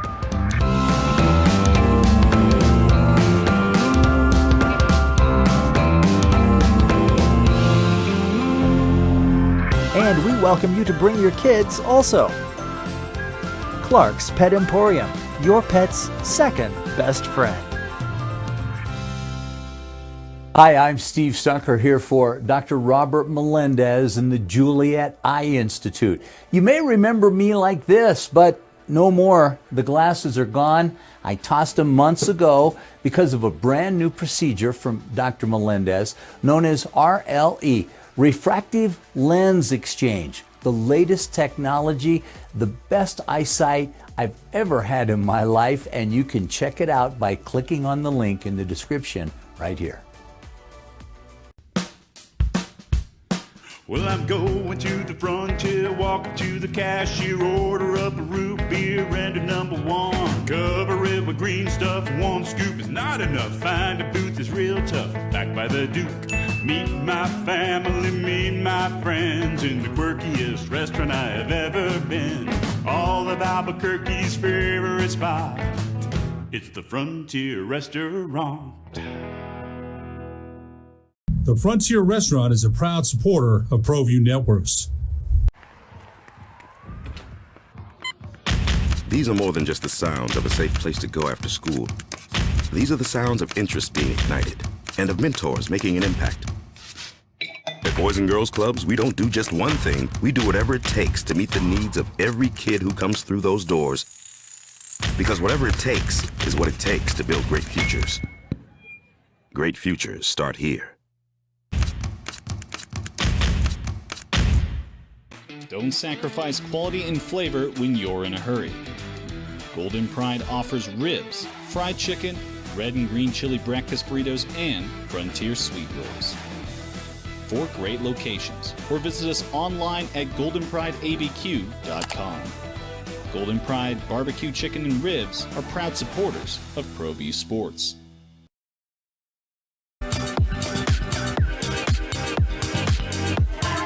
Bad luck as should they have known.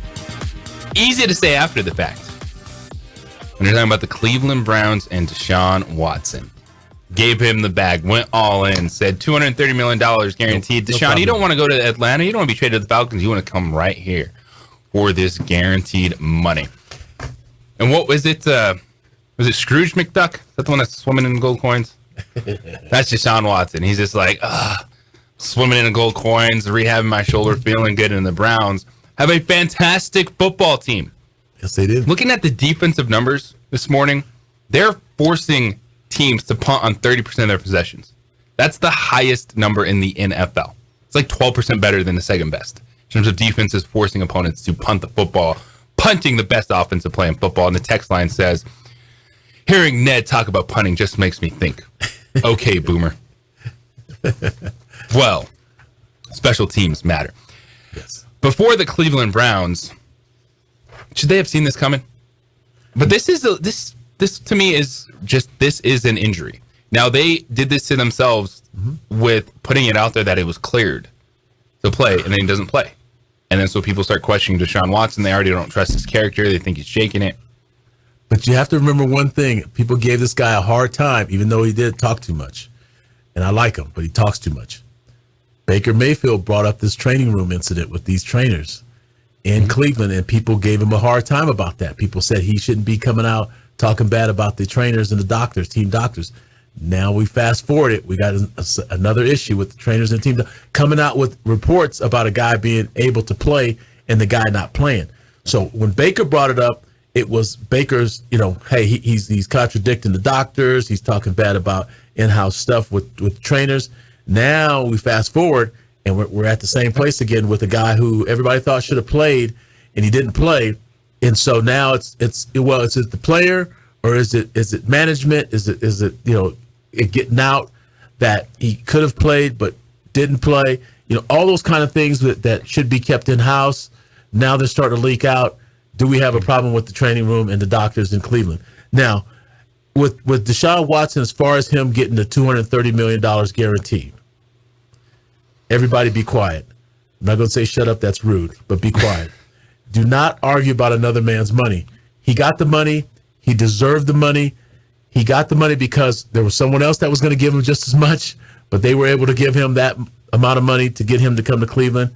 End of story. Now, when he gets injured, how he comes back from the injury, that's, some people, and I remember being in the NFL when guys got hurt. You have to be careful when guys have injuries because you fall into this, be a man, be tough, toughen up, suck it up, Are you telling him to suck it up because he's just hurt, he's not injured, or are you telling him to suck it up because you're jealous about the money? This is his throwing shoulder. Yeah. And so to me, that is, if it takes time and your quarterback can't throw, that's understandable, but they stepped in it themselves by putting it out there that it was cleared and he did not play. Right. And he comes back and he takes a hit 5 snaps in versus the Colts and he's not playing again. And their head coach, Kevin Stefanski, he's been playing it much better since that situation happened, but it's a mess and they can't get out of it right now. Asked about Deshaun Watson's potential return to play against Arizona in Week 9, Stefanski said yesterday, quote, "He's continuing to come along. We'll make those types of decisions later on in the week." Of course, Watson first got hurt and then went over Tennessee. And you focus on that because this Cleveland Browns defense, we throw good and great in terms like out there a lot. They are the best defense in the NFL. Yeah. This is the best defensive unit. The metrics back it up as well. The fact that the Cleveland Browns are 4-3 and PJ Walker, Dorian Thompson-Robinson have started games for them. It shows you just how good that defense is, which is why you're hyper-focused on it. If you get confident quarterback play, all of a sudden you found Jerome Ford and Kareem Hunt, 2 guys that can run the football. Amari Cooper is still a playmaker downfield. Like, this team is set up to be a problem in the AFC, and that's why everything is looking on and what is going on with this Deshaun Watson situation. And it sucks for me because I did say they were going to be good on defense, and it really sucks because I just do not like Jim Schwartz. And I coached with Jim Schwartz before, and I know Jim. Jim's really smart. He's doing a great job in Cleveland. And I said he would do a good job because he's smart. He's off that Belichick tree, and he's done a good job. Every place he's been as a defense coordinator, he was kind of a jerk when he was the head coach at Detroit, but he's done a good job. And I know Jim, and Jim is smart, and I don't like him, but he's done a good job defensively with that defense. I mean, and he's got probably who I said was the best defensive player in the NFL in Myles Garrett, and he's used Myles the right way to get this defense to be as productive as they can be. The offensive stuff, I just don't like the stuff that's coming out of the training room and the doctors. That should be one voice coming out of there, and it should be through the head coach. And when a guy is injured, he's injured. I don't want to hear this, he's hurt. I want to hear he's injured, and that's why he's not playing. If he's hurt, you can play with a little pain, but you can't play injured. And so that's where, the discrepancy is, and I don't like it when people start questioning somebody's, toughness and all that sort of stuff. These guys are pretty tough. It's a physical, hard game to play. Don't be jealous of the money. Just think about if a guy's injured or if you were injured and your pain tolerance and when you're sick and somebody tells you you're not sick, it's the same thing with these players. And we forget it sometimes. Even as coaches, I remember being on the sideline one time and I got yelled at by another player because I was talking to a different player who was injured.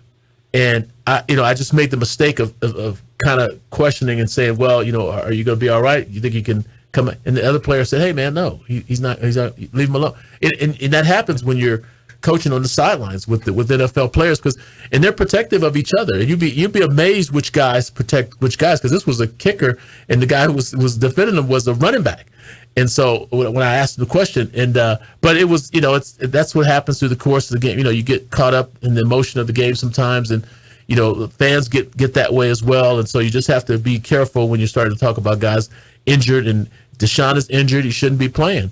And that's that. No, it doesn't matter how much money he makes, but we'll see what happens with this Cleveland town. I like this Cleveland Brown team, but we'll see where they go. They can get Deshaun Watson back.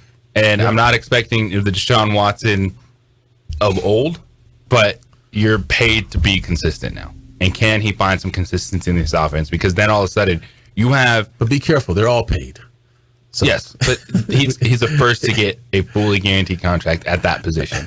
And so the expectations are going to be a little bit different, even if he's not elite. Because Deshaun Watson's not elite right now. The elite conversation for you. Because this Cleveland Browns team, if they just get competent offensive play, that is not a team you want to line up against in a win-or-go-home game. No. With what they're doing defensively this season. Game-changing injuries. Did we see one last night? Yeah, 2 Texas Rangers players left the game, but what could be the series changer for the Rangers, who were victorious 3-1 over the Arizona Cardinals in Game 3 to take a 2-1 series lead? We'll talk about that next. It is Opening Drive here on 95.9 FM, AM 610, the Sports Animal. We would like to thank the following sponsors for making this broadcast possible. Teenagers love a party, especially during prom and graduation season. Often, alcohol is involved. Some parents think that hosting a party with alcohol in their home will keep the kids safe, but it's wrong and it's illegal. As a parent, to allow your teenagers' underage friends to consume alcohol on your property is a felony. Parents who host lose the most. Don't be a party to teenage drinking. This is a program of the Drug Free Action Alliance. For more information, go to burnco.gov/do-not-host. Albuquerque's leader in sports is ProView. From pros to prep, all your favorite action.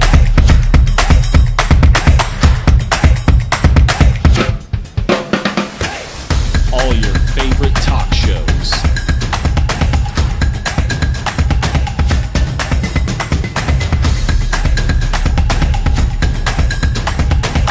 Find it on ProView Networks.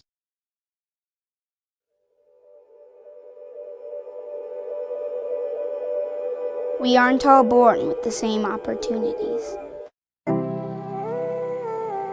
But it's the people who care that change everything. Get ready, Sprout, get ready!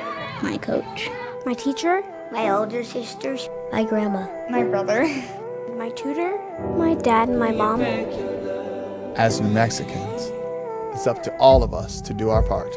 So that no child goes without love. And no family has to do it all on their own. They're all our children. Every single person is called to make a difference in the life of a child. It's up to all of us to do our part.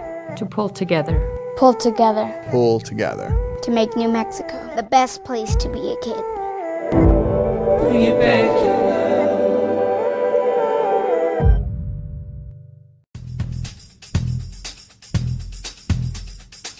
International Protective Services is a proud supporter of ProView Sports and New Mexico Youth Athletics. IPS provides residential and commercial security services in the Albuquerque metro area.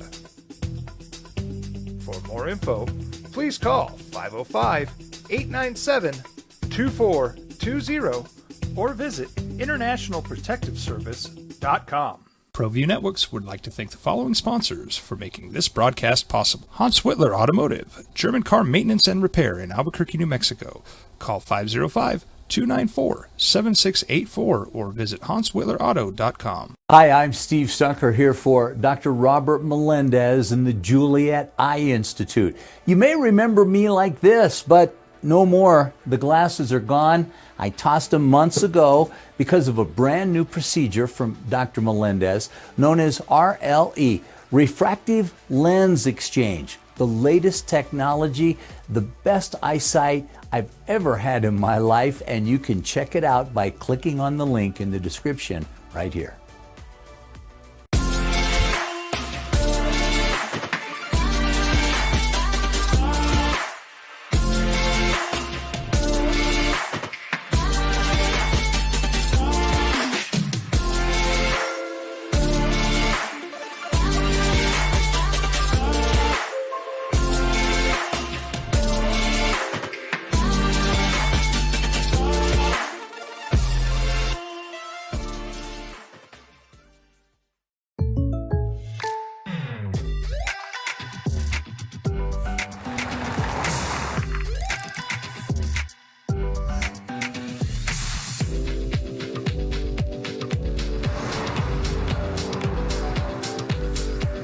For your surprisingly great rates, contact your local State Farm agent today.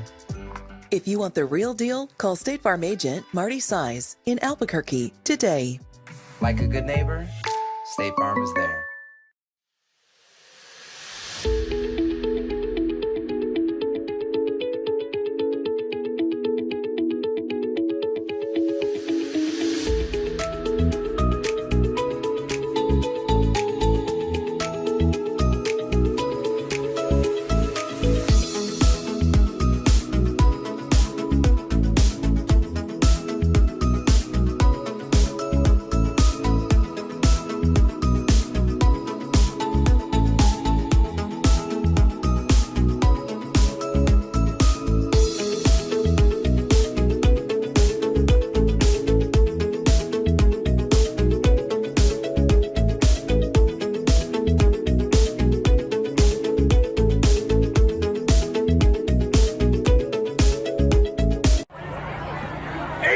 It's Dwight Goodman! Boom! This place is hot. Let's see if anyone needs my help. How about I drive you madman home, huh? I got this, Dwight. I'm the designated driver. Boom. Sweet. Does anyone need Dwight's help getting home tonight? No thanks, Romeo. I've got a taxi all lined up. Drive safe, Dwight. Boom! Boom!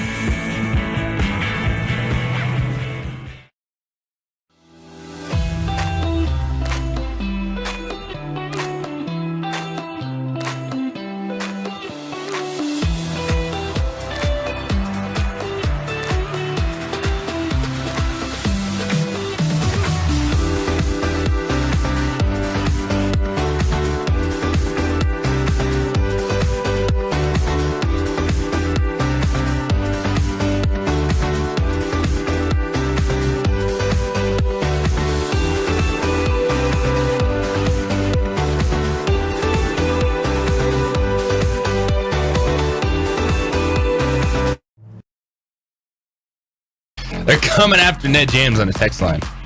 This morning. Bring it. Not a fan of your comment. About talking about other people's money. Smoke. I'm there. I'm the NFL world. The contracts are what they are, man. The teams are valued a certain way. Players are valued a certain way. We didn't talk about how teams are constructed, but these dudes are going to get paid. And the text is this: Ned, get real, dude. There's only 16 games you play in the NFL versus other sports. Plain and simple. He's overpaid. Going to Sean Watson. Did he send that 2 years ago or something like that? 16 games? Yeah. that was in the backlog, I think. That was from a different show. Well, it's 17 games. And if you start comparing what these dudes do to everyday life and who has an important job, this or that, you're going to lose your mind. And it's not going to be a valid argument. It's not. Sports world works different. And people need to understand that I played football. I played college. I played a little pro football. And what those guys are doing out there, it's not football. Because those guys are laying the wood to each other out there on that field. And I say to myself, like, I played football. I don't know what they're playing out there because them guys, I couldn't take the licks that those guys are giving to each other out there. If you knew, and you're talking about today, human beings. Well, when the game is soft. Yeah, that's what people think it's soft because people watch it on TV and they're watching like they're watching cartoons, and it's not cartoon, people. It's real, And so if you're watching the game and you think, hey, he should have caught that pass, I could have caught that pass. You're living in a world that's not reality. Yeah, it's just not the same. People think the speed of the game, the force in which these guys are hitting each other, it's almost unimaginable in some cases. But a lot of people don't believe that it's worth the amount of money that they're getting paid for it. Because, hey, I could do it on my couch. I could get off this couch right now and take that lick and be okay if you gave me that kind Part of money. of the reason that they are trying to officiate the game a certain way is because these shots are massive. Yeah. And even though they're officiating it, they're still massive. So just so you know, they've had to officiate it to get the violence that it takes to, play this game out of it a little bit. But it ain't taking it out all the way. You can't play football without physicality. You cannot play it, and the more physical team will always win. And here's the thing about the money. The NFL is an entertainment product. Mm-hmm. So if you don't like how they get paid, then you probably don't like how your favorite TV actors get paid, your favorite musicians, anyone who entertains you is probably in your eyes overpaid because that's just the nature of it. But yeah, you work hard, you get when you put in that kind of work and you get that paycheck, you earned it. And everyone needs a championship bank account. Yep. And I want everybody to have a championship bank. Even the guy who's on the text line who's complaining about, I want you to have the same kind of bank account that they have. I wish you well, but you just got to get there, my man. You got still trying to get there. Step your game up. Start running some hills. Ice up, son. Stop texting. Run, son. The JJ Bucknet, James DC with you. It's the opening drive on 95.9 FM AM 610 The Sports Animal. Speaking of icing up, the Rangers are going to have to do that. They were victorious.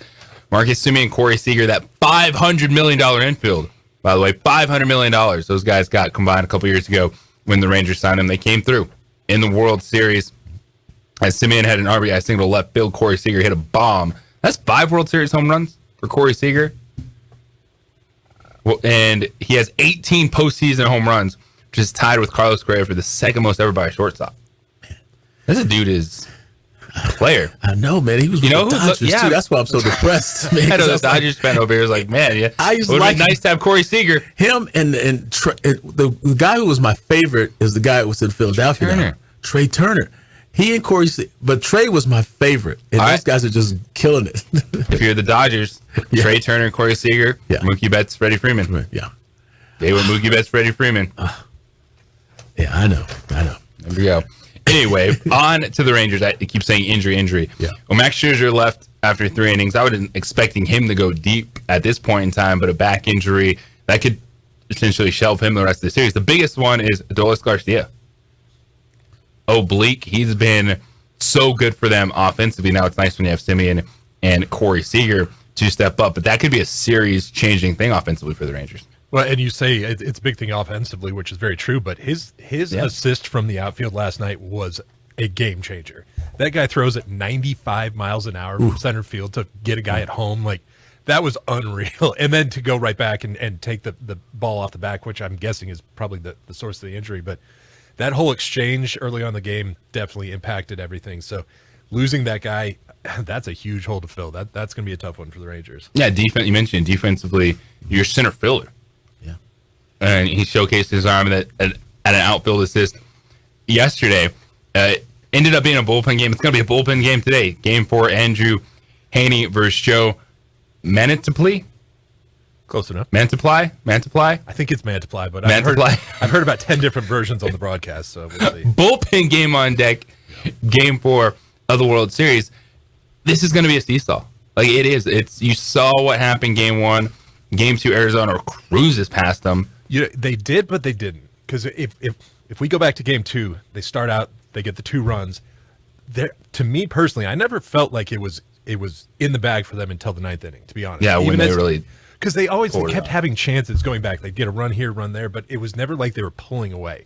So you see the score 9-1. It did not feel like a 9-1 game until the very end. Are you leaning Rangers in this?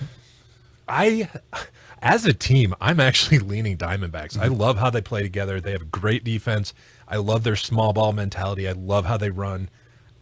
All the way up and down the line. Perdomo, that at the 9 spot, that guy is every single dude on that lineup is doing something, and they're doing it well, and it's just so much fun to watch. So it's tough because I've said it before, my heart's probably with Rangers, but I do think the Diamondbacks have something really special, and I am definitely leaning that way, even though they're down 2-1.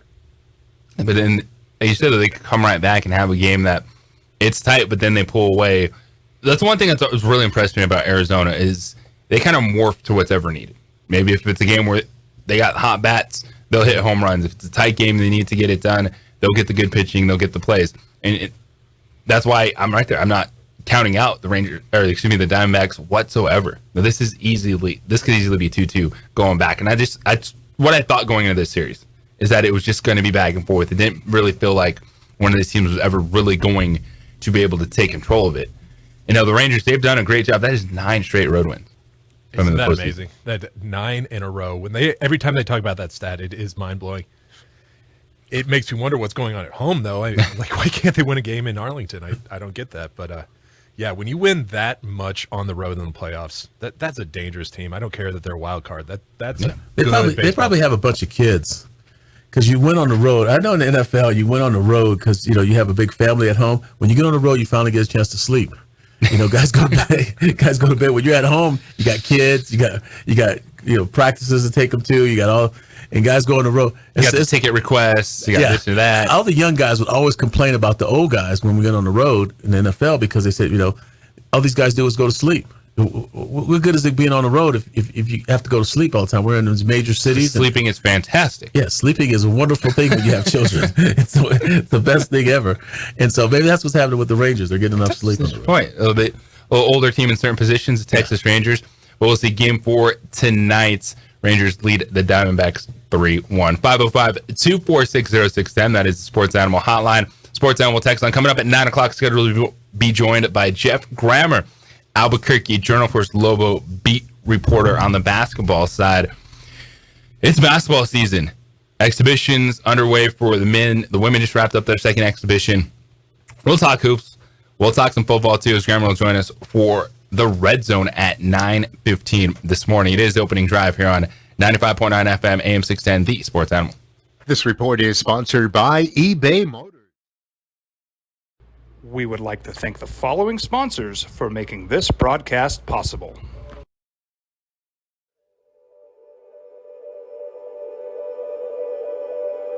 We aren't all born with the same opportunities. But it's the people who care that change everything. Get ready, Sprout, get ready! My coach, my teacher, my older sisters, my grandma, my brother, my tutor, my dad, and my mom. As New Mexicans, it's up to all of us to do our part. So that no child goes without love. And no family has to do it all on their own. They're all our children. Every single person is called to make a difference in the life of a child. It's up to all of us to do our part. To pull together. Pull together. Pull together. To make New Mexico the best place to be a kid.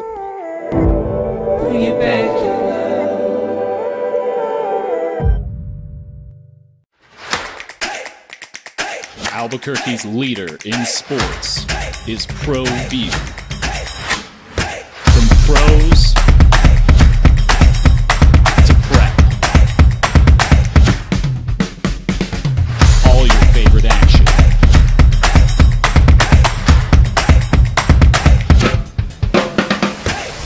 All your favorite talk shows.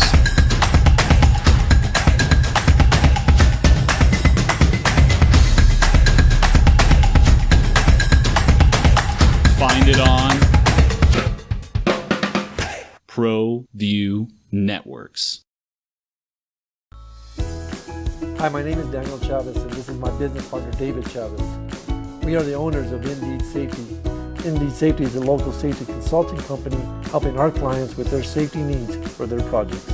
One of the things we pride ourselves as a construction safety company is helping our men and women in construction get home safe every day to their families. Indeed Safety is a proud supporter of ProView Network.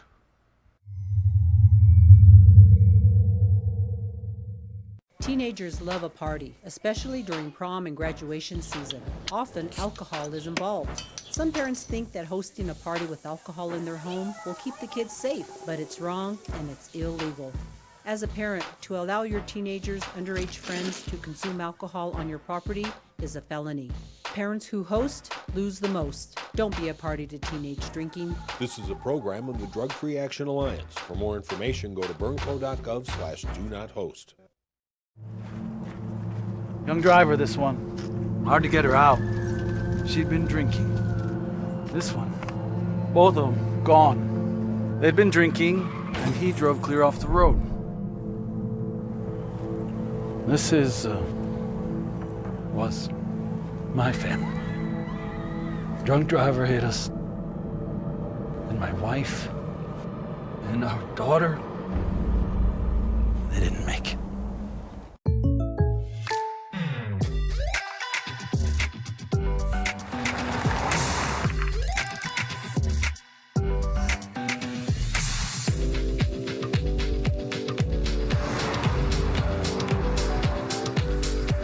For your surprisingly great rates, contact your local State Farm agent today. If you want the real deal, call State Farm agent Marty Size in Albuquerque today. Like a good neighbor, State Farm is there. Hey, look! It's Dwight Goodman! Boom! This place is hot. Let's see if anyone needs my help. How about I drive you madman home, huh? I got this, Dwight. I'm the designated driver. Boom. Sweet. Does anyone need Dwight's help getting home tonight? No thanks, Romeo. I've got a taxi all lined up. Drive safe, Dwight. Boom! Boom!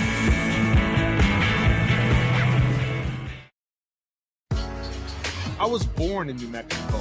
I grew up on these streets. I got in trouble here, and I fought my way back in boot camp. I love New Mexico, especially the people. Now I'm using my training, tenacity, and energy to fight for you. I'm Adam Oki, lawyer, fighter, and New Mexican. I was a local athlete here in New Mexico, so I'm proud to support your local athletes.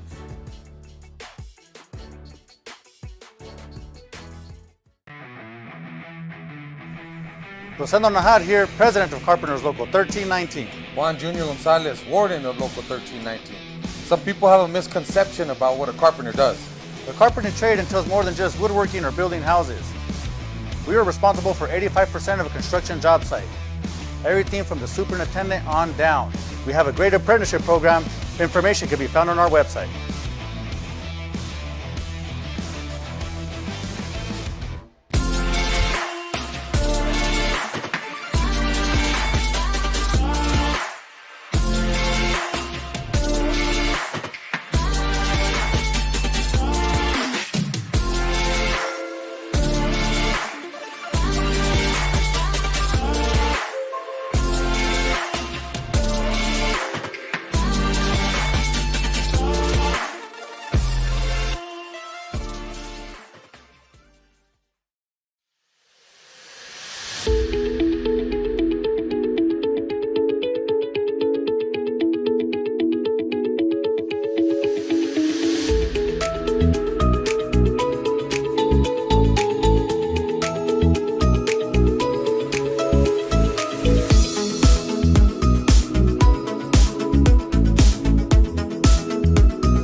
Networks would like to thank the following sponsors for making this broadcast possible. Hans Whitler Automotive, German car maintenance and repair in Albuquerque, New Mexico.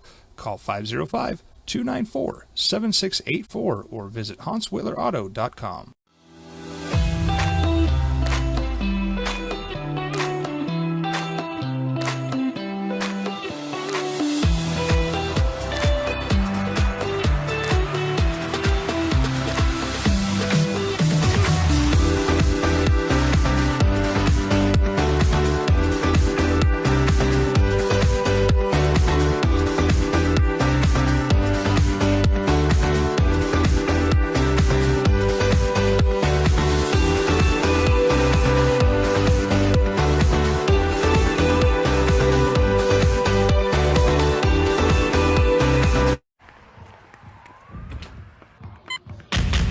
more than just the sounds of a safe place to go after school.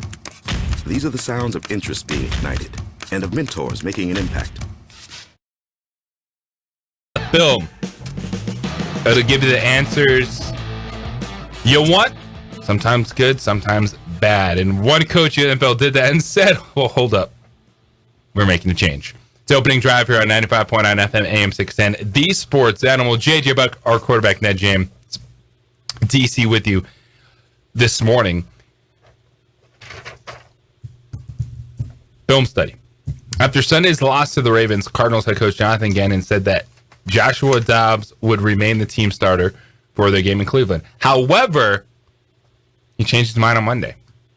Gannon said that it will be Kyler Murray coming off the PUP list for his first game back from his torn ACL, or rookie Clayton Tune to start against that good defense we were talking about, the Cleveland Browns.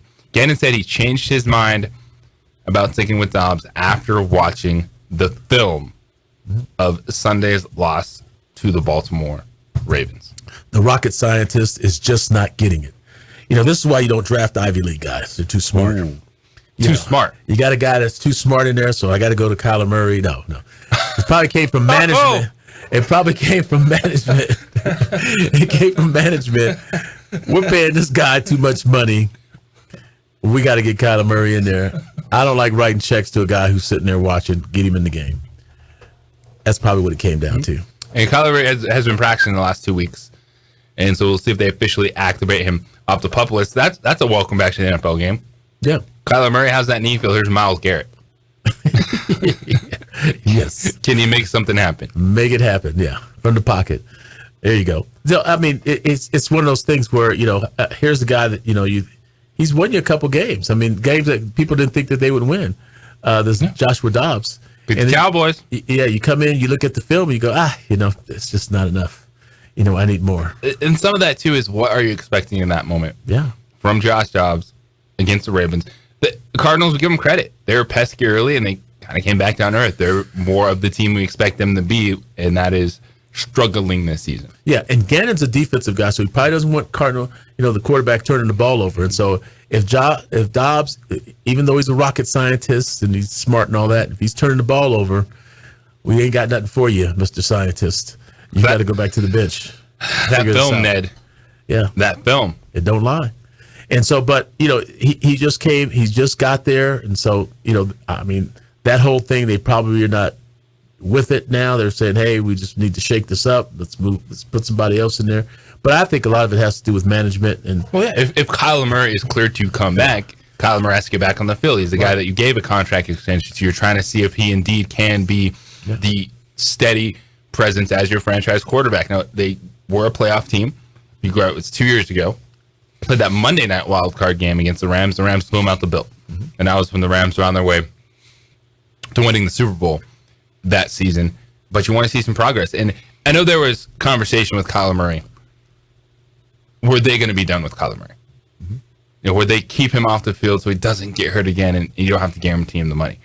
But I want to see Kyler Murray back on the field. Yeah. And Kyler Murray, you got a lot to prove because this is a guy, you made the joke, but it was out there. They had the film study clause in his contract. Mm-hmm. Does he work hard enough? Can he get it done? And if I'm Kyler Murray, I'm itching to get back on the field. Yeah. If I'm a true competitor. Yeah, but this begs the question: is it a business move or is it, you know, a real move to try to win games? I mean, you don't know based on contracts. Does he have a deal where if he plays, now we don't have to injury settle him because he's okay to play, he's healthy, you know, we don't have to injury. So there's always business, you know, it's always tied to the money. You got to go find out where the money, a lot of times with some of these organizations, because it could be a business move. But at the same time, I mean, I didn't see where, I think a lot of people might have been surprised that Joshua Dobbs all of a sudden is out and someone else is in, and we don't even know who's in or if this is true or if it's just the coach venting on a Monday. Who knows? With that film, it gets you. Yeah. When coaches say, hey, I watched the film, I mean, you could always use the film, but it's a business, you know. And if you're Jonathan Gannon, too, you're a first-year coach. You were coming in, and you had a bit of a runway. Because you're coming in, and you knew Kyler Murray was not going to be available for at least half the season. Yeah, so you can do stuff like this, yeah. First-year coach, yeah. And if you're Jonathan Gannon, too, how much do you think he wants to see Kyler Murray on the field to see if this is a guy that they're going to go with, see if they can do something at the end of the season? Yeah. See, something like when there's a new coach, he wasn't my guy. I didn't pick him. And so then it becomes this, hey, it's your guy, and you're forcing me to play him. And a lot of times, it's a business move, because, like I said, the injury waiver, settlement stuff, the contract, they're paying him a whole lot of money. It's business sometimes. And so you just never know, especially when he's not your guy. You didn't draft him. You didn't pick him up, or you didn't, say, hey, let's get this guy out of free agency. I worked with him in Philadelphia or what have you.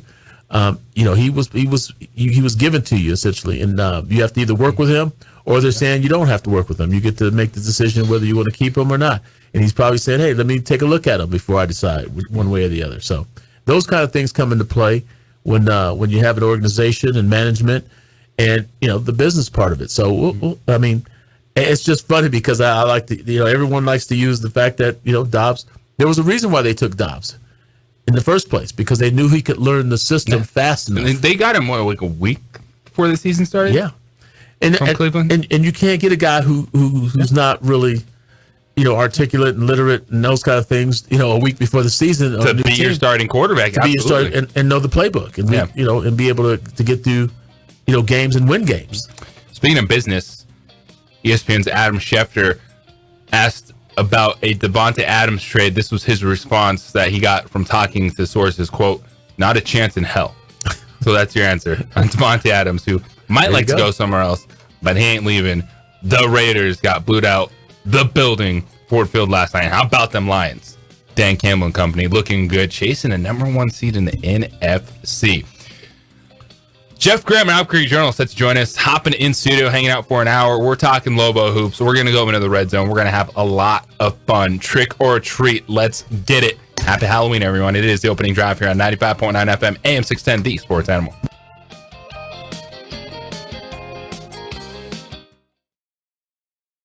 We would like to thank the following sponsors for making this broadcast possible. Albuquerque's leader in sports is ProView. From pros to prep, all your favorite action.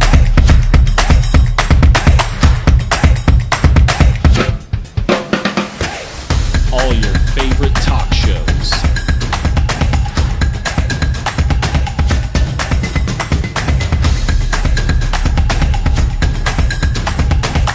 Find it on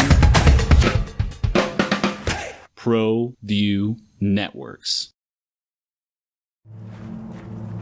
Young driver, this one. Hard to get her out. She'd been drinking. This one. Both of them gone. They'd been drinking, and he drove clear off the road. This was my family. Drunk driver hit us. And my wife and our daughter, they didn't make it.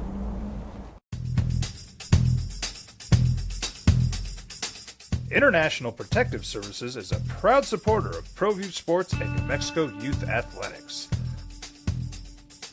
IPS provides residential and commercial security services in the Albuquerque metro area. For more info, please call 505-897-2420 or visit internationalprotectiveservice.com.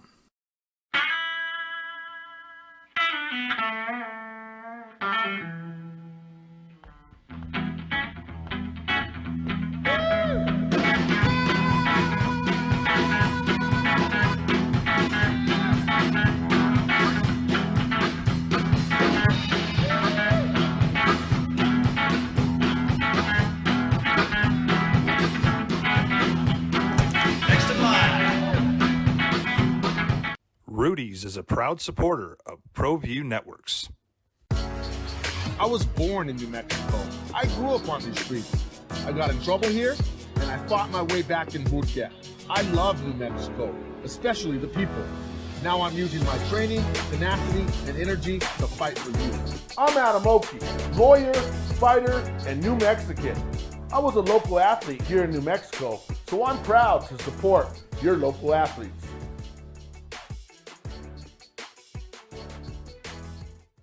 Don't sacrifice quality and flavor when you're in a hurry. Golden Pride offers ribs, fried chicken, red and green chili breakfast burritos, and Frontier sweet rolls. 4 great locations, or visit us online at goldenprideabq.com. Golden Pride Barbecue Chicken and Ribs are proud supporters of ProView Sports. Well, I'm going to the Frontier, walk up to the cashier, order up a root beer and a number 1. Cover it with green stuff, 1 scoop is not enough. Find a booth is real tough, back by the Duke. Meet my family, meet my friends in the quirkiest restaurant I have ever been. All of Albuquerque's favorite spot, it's the Frontier Restaurant. The Frontier Restaurant is a proud supporter of ProView Networks. Hi, my name is Daniel Chavez, and this is my business partner, David Chavez. We are the owners of Indeed Safety. Indeed Safety is a local safety consulting company helping our clients with their safety needs for their projects. One of the things we pride ourselves as a construction safety company is helping our men and women in construction get home safe every day to their families. Indeed Safety is a proud supporter of ProView Network.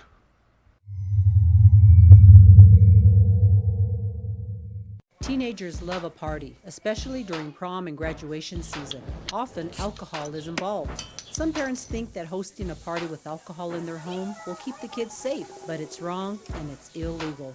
As a parent, to allow your teenagers' underage friends to consume alcohol on your property is a felony. Parents who host lose the most. Don't be a party to teenage drinking. This is a program of the Drug Free Action Alliance. For more information, go to burnco.gov/do-not-host.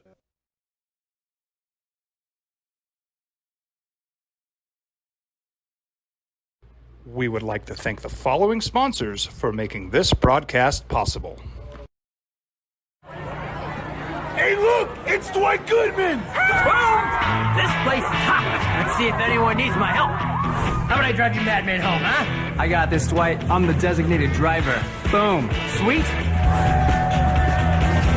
Does anyone need Dwight's help getting home tonight? No thanks, Romeo. I've got a taxi all lined up. Drive safe, Dwight. Boom! Boom!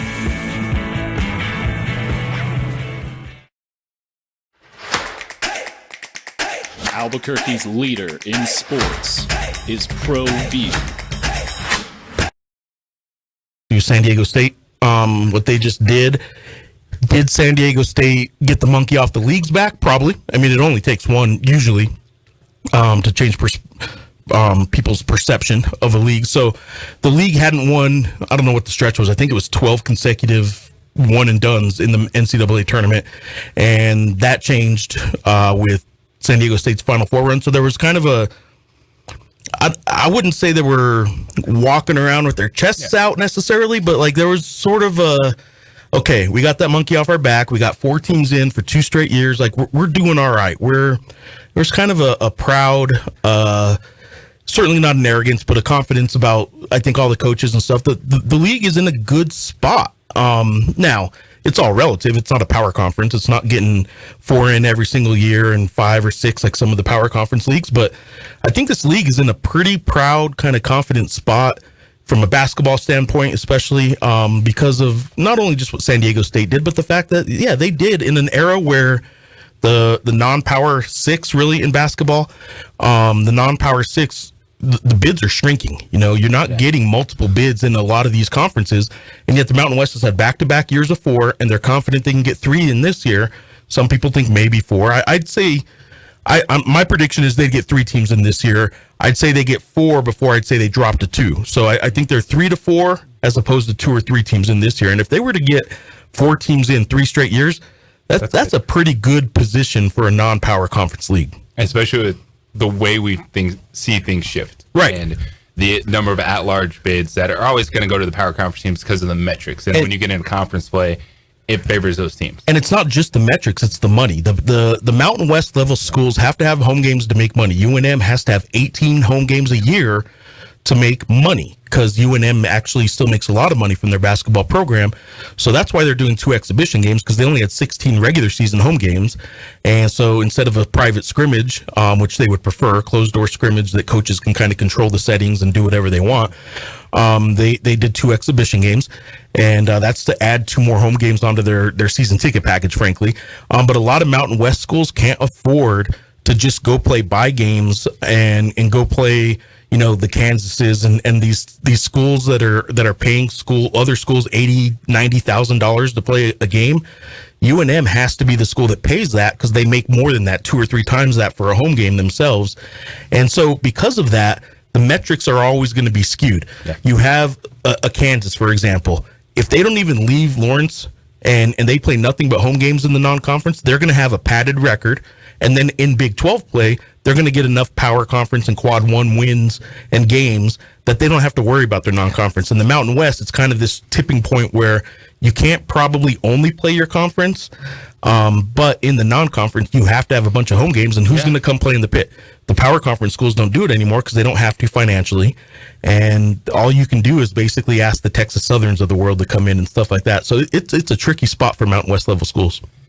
Jeff Grammer joining us in studio, and that's a frustrating thing, because I think it's such a big swing and a miss for college basketball, because the true road games, you still get atmospheres, it matters, but they've pretty much, the business side of it, the power conference teams not having to play to get to the postseason, but it feels like they've resided themselves to, we don't matter until the second half of the season anyway. And what's interesting is they're now, because the NCAA is allowing charity exhibition games. If you get it approved, you can do a charity exhibition game.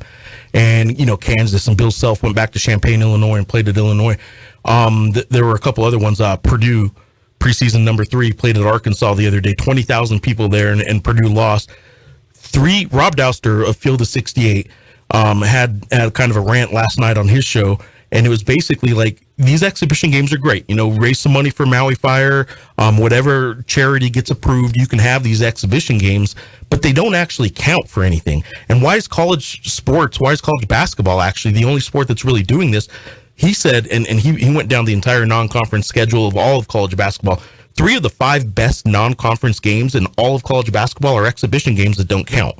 And that's just not right. I mean, the NFL, yeah, they have a preseason, but they're cutting down on the preseason. College football doesn't really have a preseason. You might play one kind of bye game early in the year, but then you kind of get into conference right away.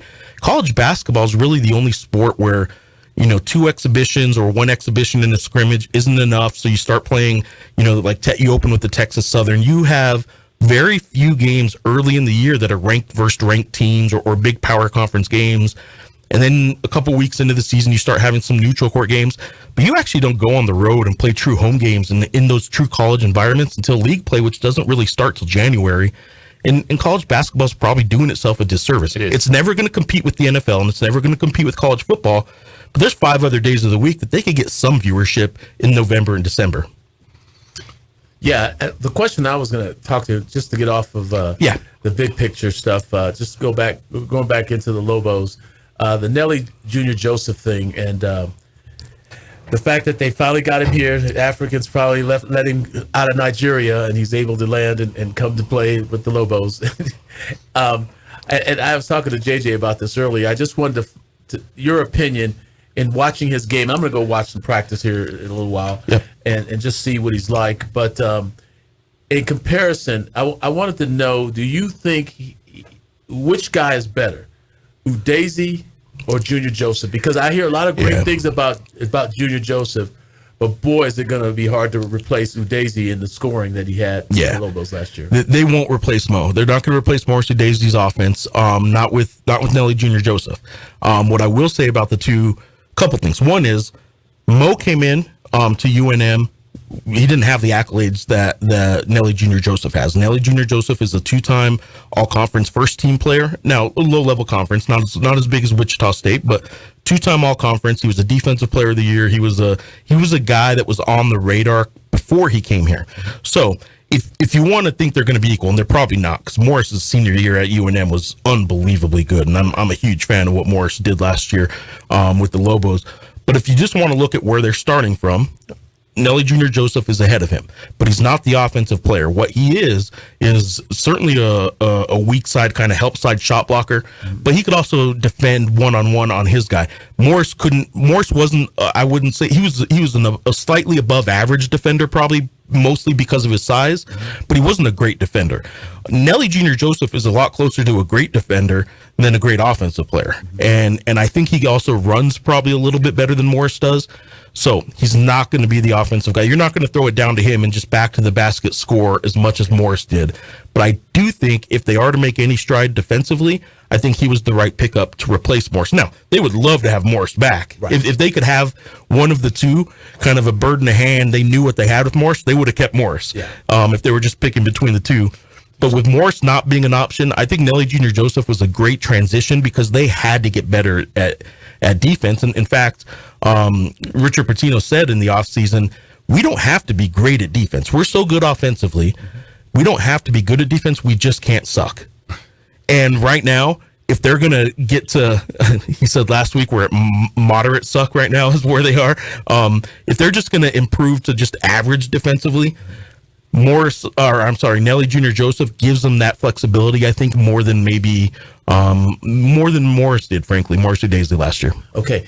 Now they're even. Okay, I'm making them even. Okay. Which one character-wise? Because chemistry and character is very important on any team.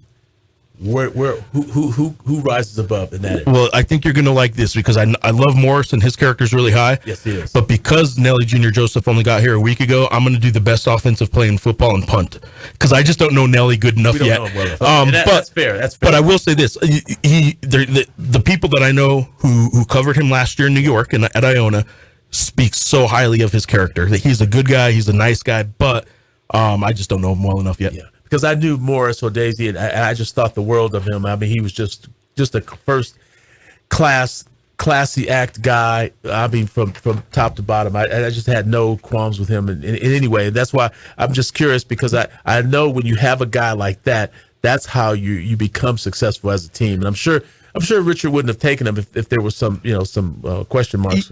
Morris Udeze was the quintessential sort of.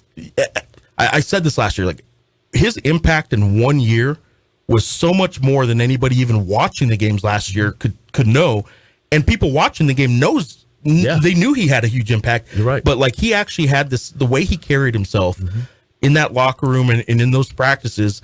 Sometimes college age kids can kind of joke around and get a little sidetracked with maybe not focusing that much in practice.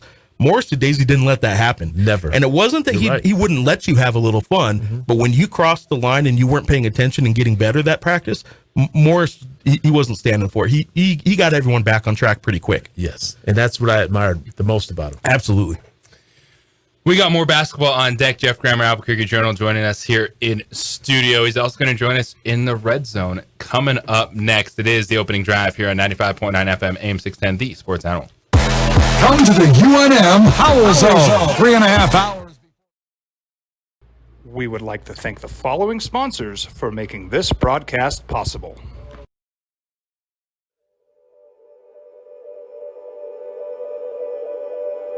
We aren't all born with the same opportunities. But it's the people who care that change everything. Get ready, Sprout, get ready. My coach. My teacher. My older sisters. My grandma. My brother. My tutor. My dad and my mom. As New Mexicans, it's up to all of us to do our part. So that no child goes without love. And no family has to do it all on their own. They're all our children. Every single person is called to make a difference in the life of a child. It's up to all of us to do our part. To pull together. Pull together. Pull together. To make New Mexico the best place to be a kid.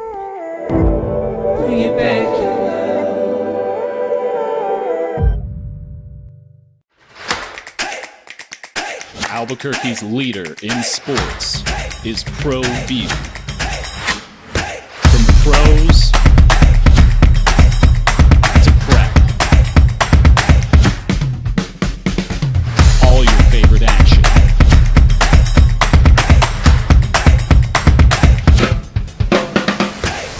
All your favorite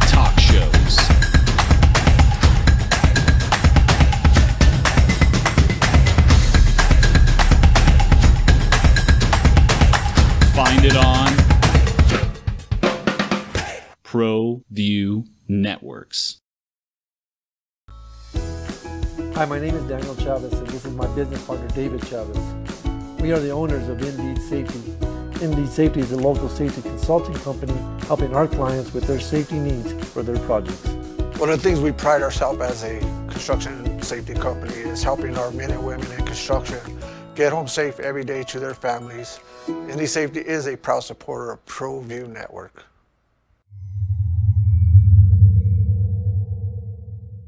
Teenagers love a party, especially during prom and graduation season. Often, alcohol is involved. Some parents think that hosting a party with alcohol in their home will keep the kids safe, but it's wrong and it's illegal. As a parent, to allow your teenagers' underage friends to consume alcohol on your property is a felony. Parents who host lose the most. Don't be a party to teenage drinking. This is a program of the Drug Free Action Alliance. For more information, go to burnco.gov/do-not-host. Young driver, this one. Hard to get her out. She'd been drinking. This one. Both of them gone. They'd been drinking, and he drove clear off the road. This was my family. Drunk driver hit us. And my wife and our daughter, they didn't make it.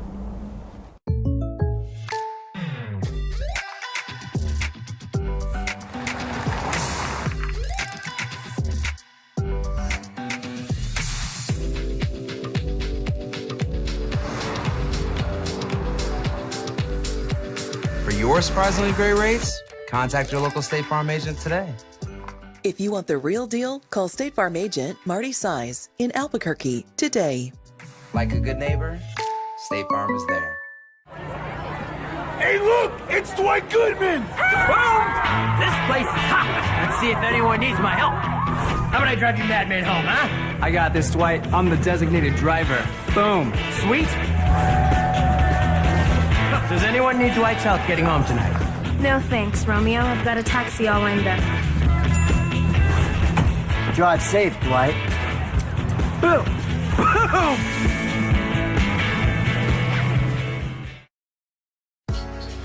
I was born in New Mexico. I grew up on these streets. I got in trouble here, and I fought my way back in Burquia. I love New Mexico, especially the people. Now I'm using my training, tenacity, and energy to fight for you. I'm Adam Oki, lawyer, fighter, and New Mexican. I was a local athlete here in New Mexico, so I'm proud to support. What's the best Halloween candy you got in your bucket? Because this is, when people say, oh, best Halloween candy, people start talking about their favorite candy. It's a different thing. Mm-hmm. It's what you get in your bucket. Because you get some things in your bucket, and you're like, what is this nonsense? Well, we all know the full-size candy bar is always the winner, regardless. If you land one of those, that's a game changer. Yeah, and then you tell all your friends and you try and go back 3 or 4 times. Yeah. I know what the answer is not, and it's candy corn. I know one thing. Anytime you get candy, it's a good thing. Yeah, whatever it is. Yeah. You know, I'll tell you though, like candy. This year they're giving out Nerds ropes in little pieces. Oh, that is nice. Nerds ropes. What is that? Nerds. Basically, it's like a jelly licorice with nerds around it. Yeah, they've kind of made that into the Nerds clusters too. Yeah, that's the cluster. That's right. I forgot I had a different name, but yeah. Those I found in a little guy's bag, and he's not going to be finding them. He's not going to eat those ones. It's a candy tax. So I mean, candy tax. Nerds right. used to be one of my favorites to get at Halloween. But you're right, Nerds ropes, Nerds clusters are kind of like this way to make Nerds not end up all over the car, in mom and dad's back car, because they're just these tiny little things, you pour into your hand or whatever you do. And now they're actually just sticking them to licorice almost. It's not licorice, but that's what it looks like. Yeah. They're sticking them to that, and they're sticking them into little clusters, so they stick together, so they're like pieces now, as opposed to just the little tiny, tiny little pieces. So that's the evolution of candy. I didn't think we were going to talk about that here. Well, you have to. It's candy day. It is candy day. Almond Joy. Eat those almond joys. I'm about to eat them almond joys right now. I'm woofing them down. It was funny because earlier I had one. I was like, I'm definitely old because I love this almond joy, and I didn't until I guess today. Yeah, I'm pro almond joy. They're good. Coconut's a great flavor. I can see why that would throw off a kid a little bit, looking at that, going, wait a second, almonds and coconut, and we eat this? Hold up. What's with this coconut? To me, it's Reese. If you get like a Reese cup, Reese pumpkin, that's top of the list. I'm good with Starburst. You can't really go wrong there. Because I'm talking about bucket candies, like things that you just drop in your bucket. I think Starbursts are up there. You're going to get a lot of those. I don't know what the oversized wannabe Starbursts you get, but those are never good. Yeah. Oversized fruit candies that you get in there. Smarties are passable on Halloween. I'm always good with it, and I pick out my, the candy tax, the parent tax on my kids' buckets is just the snack size Snickers bars. I like putting a couple of those in the freezer. Oh, that's so good. I'm all for snack size Snickers in the freezer. Those are good. Yeah, the freezer Snickers, actually, that's among my best. I've always loved those. My mom showed me that when I was probably 5, and I can't eat a Snickers that's not frozen. Yeah, I can't eat a Snickers that's little. I need a big Snickers bar. Yep. Poppable Snickers. We'll have some fun tonight. Little Snickers, that's a tease. Be safe, enjoy it, and get that candy tax on those kids' bucket. But now it's time. We got Jeff Grammer. We got Ned James. I am JJ Buck. That's DC to go into the red zone. How much you want to make a bet I can throw a football over the mountains? Are you crazy? I'm saying you're a football player. Oh, yeah. I'm gonna Tom Brady this game. You're in the red zone with Jeff Symbieta and JJ Buck. Let's go, baby! It's first and goal. We're about to have a red zone party here. I'm pretty excited, actually. So, as we know, the trade deadline is today at 2 p.m. our time. Yesterday, we saw a few smaller moves with the Seahawks making the most noise by acquiring Leonard Williams from the Giants for a 2nd and a 5th round pick. So what, if anything, are you guys hearing? And what do you expect to happen in the upcoming hours before the deadline hits? There's been a lot of what you want to see happen, whether it goes back to the Kirk Cousins rumors, to the Derrick Henry rumors. To me, maybe some edge defensive guys if Washington decides to trade Chase Young or Montez Sweat. But in terms of just the headline players, the guys that you trade for on Madden, I don't think we're going to see an impact offensive player moved at this deadline. No. And when I came in, I told you guys if we're going to talk trade deadline, like I don't see a huge marquee player getting traded on the trade deadline that often in the NFL. I wish it happened more. But a year ago, the team I follow, a lot changed for them when they got Christian McCaffrey. So it can happen. It wasn't a trade deadline day deal, but it was close. And I think the Christian McCaffrey trade is rare. You don't see one superstar player traded that often, and I'm guessing we're not going to see one of those today either. Yeah, just the business part of it. I think, guys are so tied up. There's just too many moving parts for people to be able to get those kind of things done through the course of a season, because the NFL is so weird in that every team essentially has a chance to win every week. It's not, the haves and the have-nots. And particularly this season, you don't see anybody just being a runaway, or a couple of teams being just runaway favorites in this league. So I think most people think they have a chance, even though there's teams at the bottom that are really that haven't won very many games. It's still, when you get to this part of the season, you got 4 wins. You're still pretty much in it in a lot of ways. So from my standpoint, I don't really see I don't hear anything other than somebody having to move somebody because of a salary cap issue or something. Yeah, the biggest. Second and goal. Second and goal. All right, now that week 8 is in the books, who was your offensive player of the week? Mine? You want to know what mine? Yeah. I always liked Jared Goff because I'm a Jared Goff fan, so I picked Jared Goff. Who was your offensive player of the week? He was my offensive player of the week. Jared Goff. You are the president of the Jared Goff fan club. That makes sense. Yeah, I think. I mean, I don't know. I get, who I really like, and this is I was thinking in terms of more of like surprise player of the year, and I was kind of looking up who had the best weeks. Who I love with the Rams is their rookie receiver, Puka Nacua. Yeah, Puka Nacua is a guy that I think is already being game planned for as much as Cooper Kupp is now being game planned for, and they were talking about it on the broadcast that I was watching this weekend, and like, he is already to the point now where you got to game plan him as a rookie as much as you're game planning for Cooper Kupp. He's a guy that I really like seeing what he's doing right now. Well, my offensive player of the week, if we're going in the moment, I got to give it to CeeDee Lamb. He has gone off the last 2 weeks. He had another huge game for the Dallas Cowboys, and him being the focal point, the funnel for Dak Prescott, just make his life easier. He has a legit number 1 wide receiver, and they're doing this without a great run game. right now. Tony Pollard, his efficiency numbers have dropped a little bit. Now, that's the question with the Cowboys, is they can beat up on teams that they are better than. Well, guess what? They get opportunities. They have the Eagles twice coming up. They have the Lions. But I understand that nothing matters when we talk about the Cowboys. That's all about the postseason, but at least in the moment, CeeDee Lamb is balling. 3rd and goal. Omaha. All right, and on the other side of the ball, who was your defensive player of the week in Week 8? Man, I'm trying. If we had a standout I got one defensively, who do you got? And I'm not a huge Cowboy fan, but when I heard this stat, when Deron Bland had a pick six, the cornerback for the Dallas Cowboys, and basically he's already set the franchise record for most pick six in a season. He has 3 this year already, and it's only Week 8, so halfway through the year, he already has 3 pick sixes. When I heard that stat, like that's where I'm going right there. Is 3 pick sixes by Week 8? You get my at least defensive player of the week, and for a defense that, you know, a few weeks ago looked awful against the 49ers, you lose one of your stars. Their defense is actually playing pretty good right now. Game-changing pick six. I'm good with that. Lock it in. Defensive player of the week, Deron Bland. That's who you pick as well? You guys aren't going to like my pick. Uh-oh. I can tell already. And because I'm going with a guy who was in a losing effort. Okay. And I have to go with Myles Garrett. I thought it was a lucky win. PJ Walker threw the ball, went off the guy's helmet. They were able to get the ball, go down, kick a field goal, win game.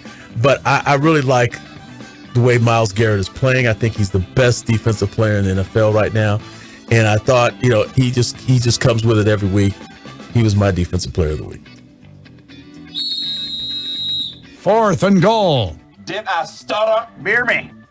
All right, I'm going to read some current BetMGM odds for non-MVP awards. I want you guys to tell me who you like as the first half winner and who you like to win at the end of the season. So let's start with Offensive Rookie of the Year. CJ Stroud, Puka Nacua, Jordan Addison, Bijan Robinson, or Jahmyr Gibbs? First half, it's... Man, I think it is so close between CJ Stroud and Puka Nacua. Yeah. I'm giving the edge to CJ Stroud, just the overall impact that he's had on the team. Now, you can say Puka, I'm listening to the argument because he played Cooper Kupp's role when Cooper Kupp wasn't out. And guess what? The Rams were a good team, but my first half offense rookie there, CJ Stroud.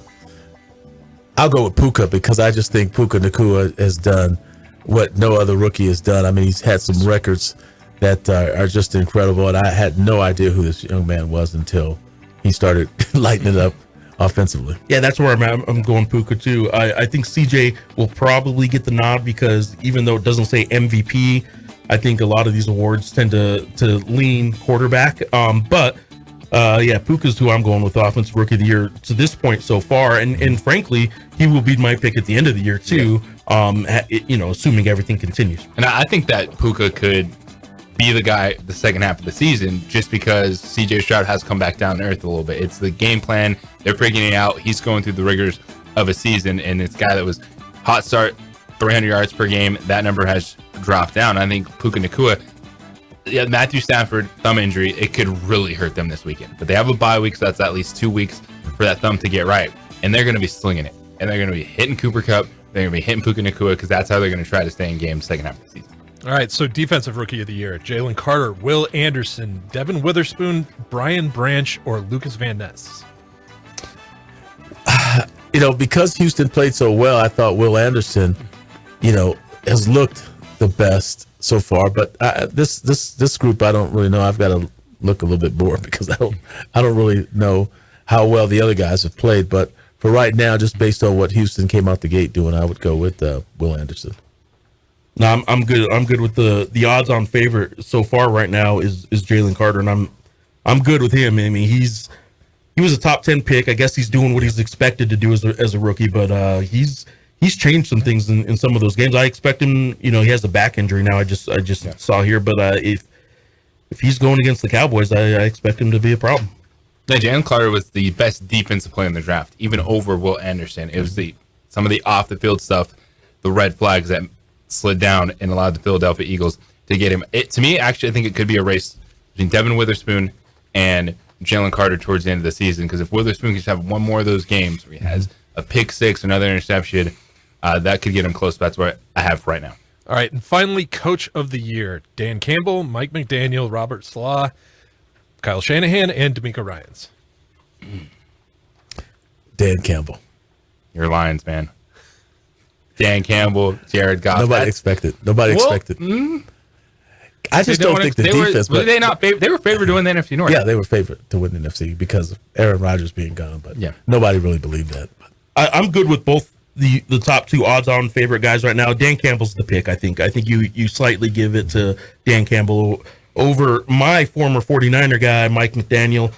What he's doing with Miami is just it's kind of crazy when you think about what they were offensively just a couple years ago and what they are right now. But I do need to see if they can sustain it. When they got punched in the mouth a little bit, they lost. So let's see if the Dolphins can sustain it. You know, the Lions can take a punch in the mouth because Dan Campbell's kind of personifying this toughness about them that Dan Campbell's the pick. With what happened last year, if I was looking at this and not just saying, oh, this is what I think of the Coach of the Year, but I was saying, all right, here's $20, so you're putting money on Robert Saleh. As if Brian Daboll can win 9 games and get Coach of the Year, the mess of a Jets team is somehow, some way clawing that direction. I could see him being Coach of the Year. See, I like Smoky Hill High School's Mike McDaniel. I also like Cherry Creek High School's Kyle Shanahan. I do kind of lean toward Mike McDaniel myself. On the other ones, Offensive Player of the Week, I thought Jahmyr Gibbs he was awesome. Oh, he was great last night. Defensive Player of the Week, I'm going Justin Simmons. He got a pick. He got that defense turned around. They got a big win. And Puka Nacua, I'm with that for Offensive Rookie of the Year. And Jalen Carter, man, he just owns that defensive line. He's fun to watch. I'd like him for Defensive Player of the Year. And that was in it to the red zone, and it was indeed a red zone party. We come back on the other side. We'll take it back to the hardwood, talking Lobo hoops and more. It is the opening drive. And don't forget, These Sports Animals, your home for Monday night, Thursday night, and Sunday night football. Come to the UNM Howell Zone. Your local athletes.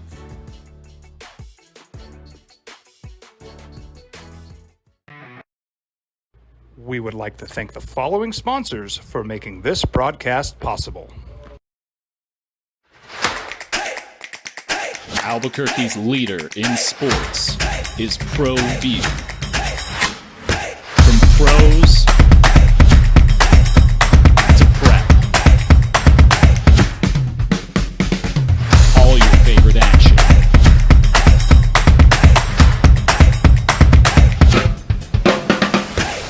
All your favorite talk shows.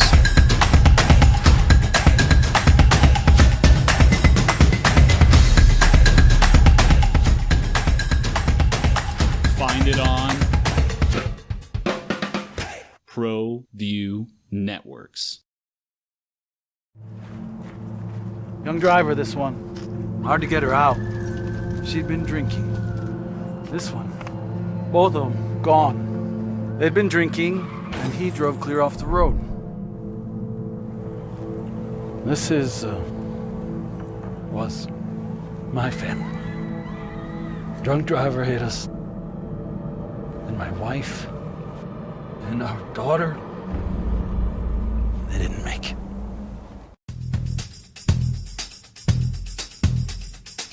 International Protective Services is a proud supporter of ProView Sports and New Mexico Youth Athletics.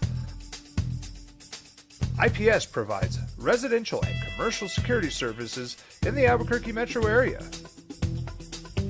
For more info, please call 505-897-2420 or visit internationalprotectiveservice.com.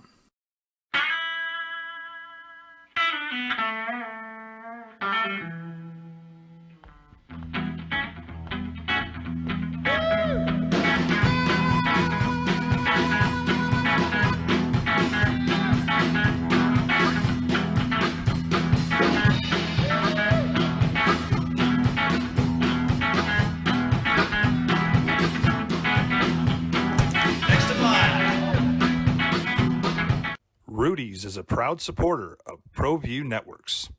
I was born in New Mexico. I grew up on these streets.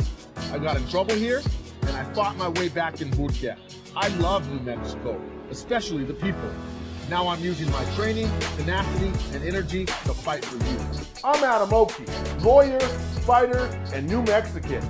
I was a local athlete here in New Mexico, so I'm proud to support your local athletes.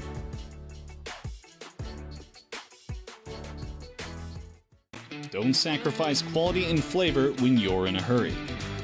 Golden Pride offers ribs, fried chicken, red and green chili breakfast burritos, and Frontier sweet rolls. 4 great locations, or visit us online at goldenprideabq.com. Golden Pride Barbecue Chicken and Ribs are proud supporters of ProView Sports. Well, I'm going to the frontier, walking to the cashier, order up a root beer and a number 1. Cover it with green stuff, 1 scoop is not enough. Find a booth is real tough, back by the Duke. Meet my in the preseason Mountain West media poll, and this team, they've risen expectations. It's back to what you want as a fan, and they can live up to it. And you look at the pieces in place, and I thought it was a really interesting conversation just about the dynamics. Someone like Morris Udeze, who was such a good scoring presence in the post, but also the leadership qualities that he brought to the team. Well, now maybe you have a better fit for the way this team plays in Nelly Jr. Joseph, just in terms of what they need defensively, but it's also how the other pieces fall into place, and it's about experience. And Richard Pitino wanted to add that to this year's roster. Of course, you have Jalen House, Jamal Mashburn Jr. coming back, experienced backcourt players, but then you add Jamal Baker, who's been in college basketball for 12 years, I think he 13 years. I think he played for Rick Pitino at Kentucky. He might have played. he may have even played for Billy Donovan back in the day. Who knows with those connections? And it's how they fit together. And it's what has me excited for this Lobo roster, is how it fits with your leading shot blocker is not going to be your point guard. And Jalen House on this team, it shouldn't be. It should be Nelly Jr. Joseph, the weak side defensive help, the ability that if you get beat off the dribble, you have that length inside. And then also Mustafa Amzil, a stretch 4, but if they challenge him a little bit more, he has the length, he has the body to be a presence on the other end of the floor defensively for New Mexico. He is Jeff Grammer. That is Ned James, JJ Buck DC with you here on The Sports Animal. I thought they did a really good job in being able to find the right pieces to plug into this roster. Well, there's one phrase I dropped in the story today, talking about Isaac Mushila, who's a guy that has not yet played. He broke his hand in like the second practice of official practices a month ago. He might be back as early as next week. But I used the phrase in the story today about roster flexibility. They're kind of behind the 8 ball right off the bat when your 2 leading scorers and 2 guys that are going to get 30, maybe 30 plus minutes a game are 6-foot point guard Jalen House and 6'2" shooting guard Jamal Mashburn Jr., who's not known for his defense. He could get better there, but he's not. Nobody's saying defense is the top bullet point on his scouting report. So you're already behind the 8 ball a little bit with 2 smaller guards. You have a great point guard coming off the bench who's also only 6'2". You're undersized right off the bat. So what do you do to get better defensively, the rest of the roster? And I think that's where they got a whole lot better this offseason. They got a defense first center. Again, I'm with you, Ned. Morris Udeze is going to be one of my favorite Lobos to cover probably of all time, and he was only here 1 year, but he was more offense than defense. So they get a defense first center, Nelly Jr. Joseph. They get, now Mustafa Amzil is not known for his defense. He's a stretch 4 that can spread the offense a little bit. But in Isaac Mushila, he's only 6'5", but he averaged a double-double last year. He almost averaged a double-double. His rebounds were at 9.6 rebounds per game. He is a 6'5" rebounding machine, and he's a junkyard dog type, which is a term that Richard Pitino's been using a lot this year. Who are going to be the junkyard dogs on this team? Who's diving for the loose balls? Who's going to go get tough rebounds? Who's going to do some of the stuff that maybe Josiah Allick did for the team last year? Josiah didn't hit many shots, but Josiah Allick was diving for balls and getting tough rebounds. Who's going to do that this year? I think that what they did this year was actually filled. They got a freshman in JT Toppin who hit big for them. I think he's going to be a really special player. I think True Washington is another freshman who off the bench comes in and plays just tenacious defense. He's about 6'4"? Yeah, 6'4", 6'5", and Jamal Baker Jr. mentioned True Washington in practice is annoying He's a great defensive player, even against these really good offensive players. I think they got some kind of roster flexibility now where they can go small. They can play 4 guards and 1 center if they want, or they can go big and put a 6'5" guy who was playing for Texas A&M Corpus Christi last year. He was playing center at 6'5" and averaging 10 rebounds a game. He can play the 3. So you could go, big and have a former center playing the 3 now because he can hit a few shots outside too. Or you can go really small where you have Jalen House at 6 foot. You have Jamal Mashburn Jr. at 6'2". You have Donovan Dent at 6'2", and you have Jamal Baker at 6'5". You could have those 4 guys on the floor at one time. You're obviously not going to be as good defensively, but man, you're going to hit some shots, and your offense is going to be pretty good. But you could also flip that and get some big guys on the floor too. Now, I like all that. I've watched them practice, and I see the athleticism all out there. The only thing that concerns me when you, I'm like you. Udayzi's my favorite player since I've been here. He's always going to be one of my favorites. I don't see the chemistry. I don't see that one leader like Udayzi. That's that strong personality.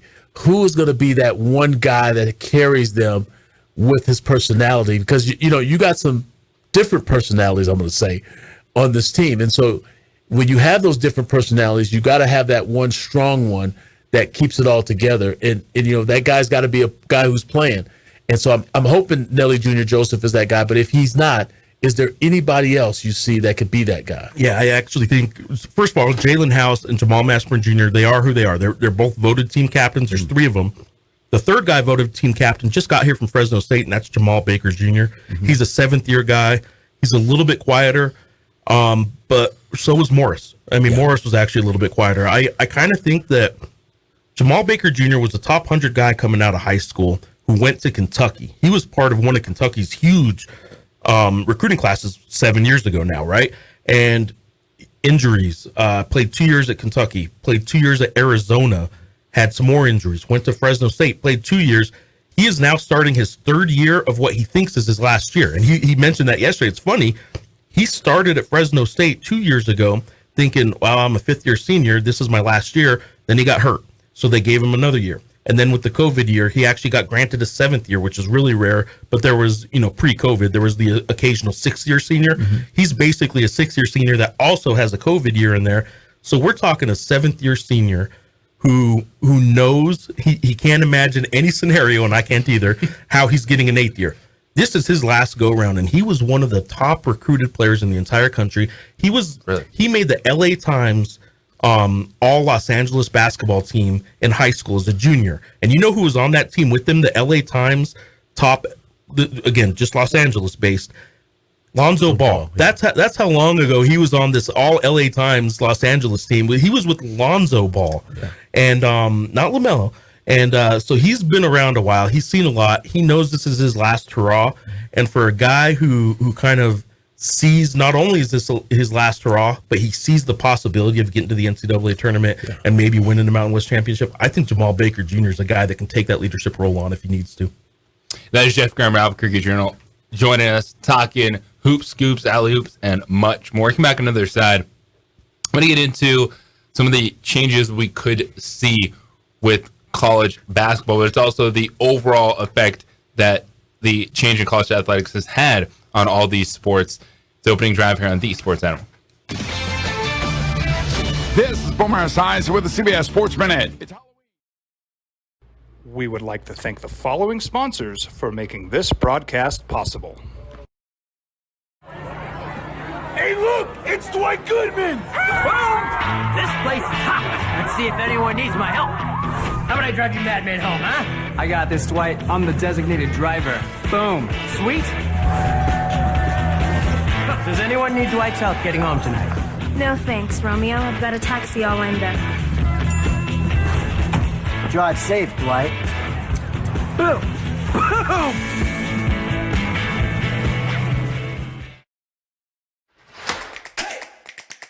Albuquerque's leader in sports is Pro View. From pros to prep, all your favorite action.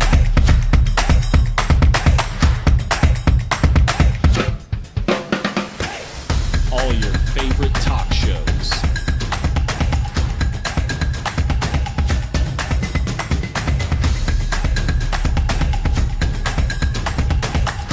Find it on ProView Networks.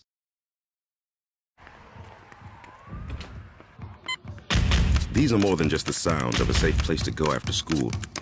These are the sounds of interest being ignited and of mentors making an impact. At Boys and Girls Clubs, we don't do just one thing. We do whatever it takes to meet the needs of every kid who comes through those doors. Because whatever it takes is what it takes to build great futures. Great futures start here.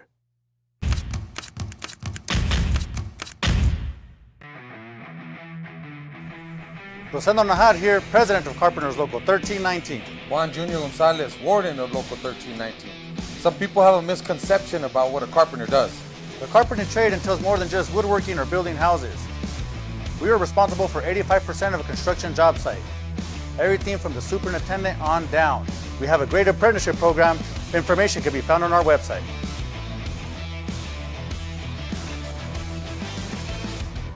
These days, it's important to know people and businesses you can trust. There's a lot of places where you can buy a vehicle, but there's only a few local dealerships where you'll find honest people who have your best interests in mind.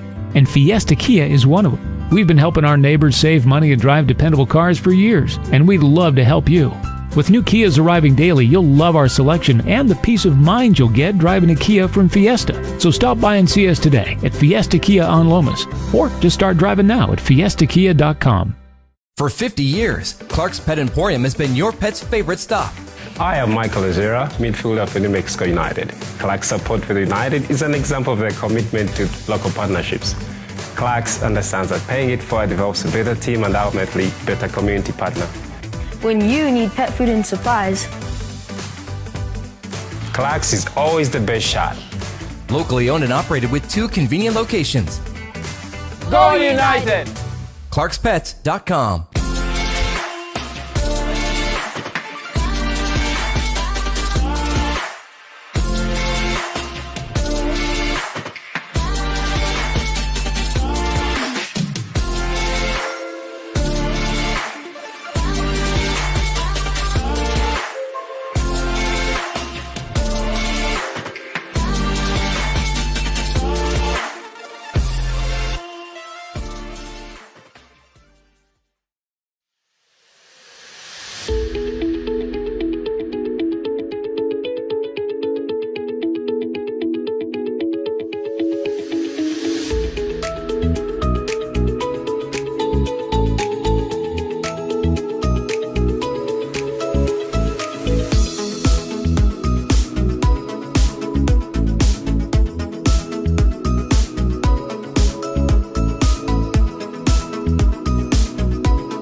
On the job training, and you guys do a good job of coaching. We do what we can. We do what we can. Service to the people. It's opening drive.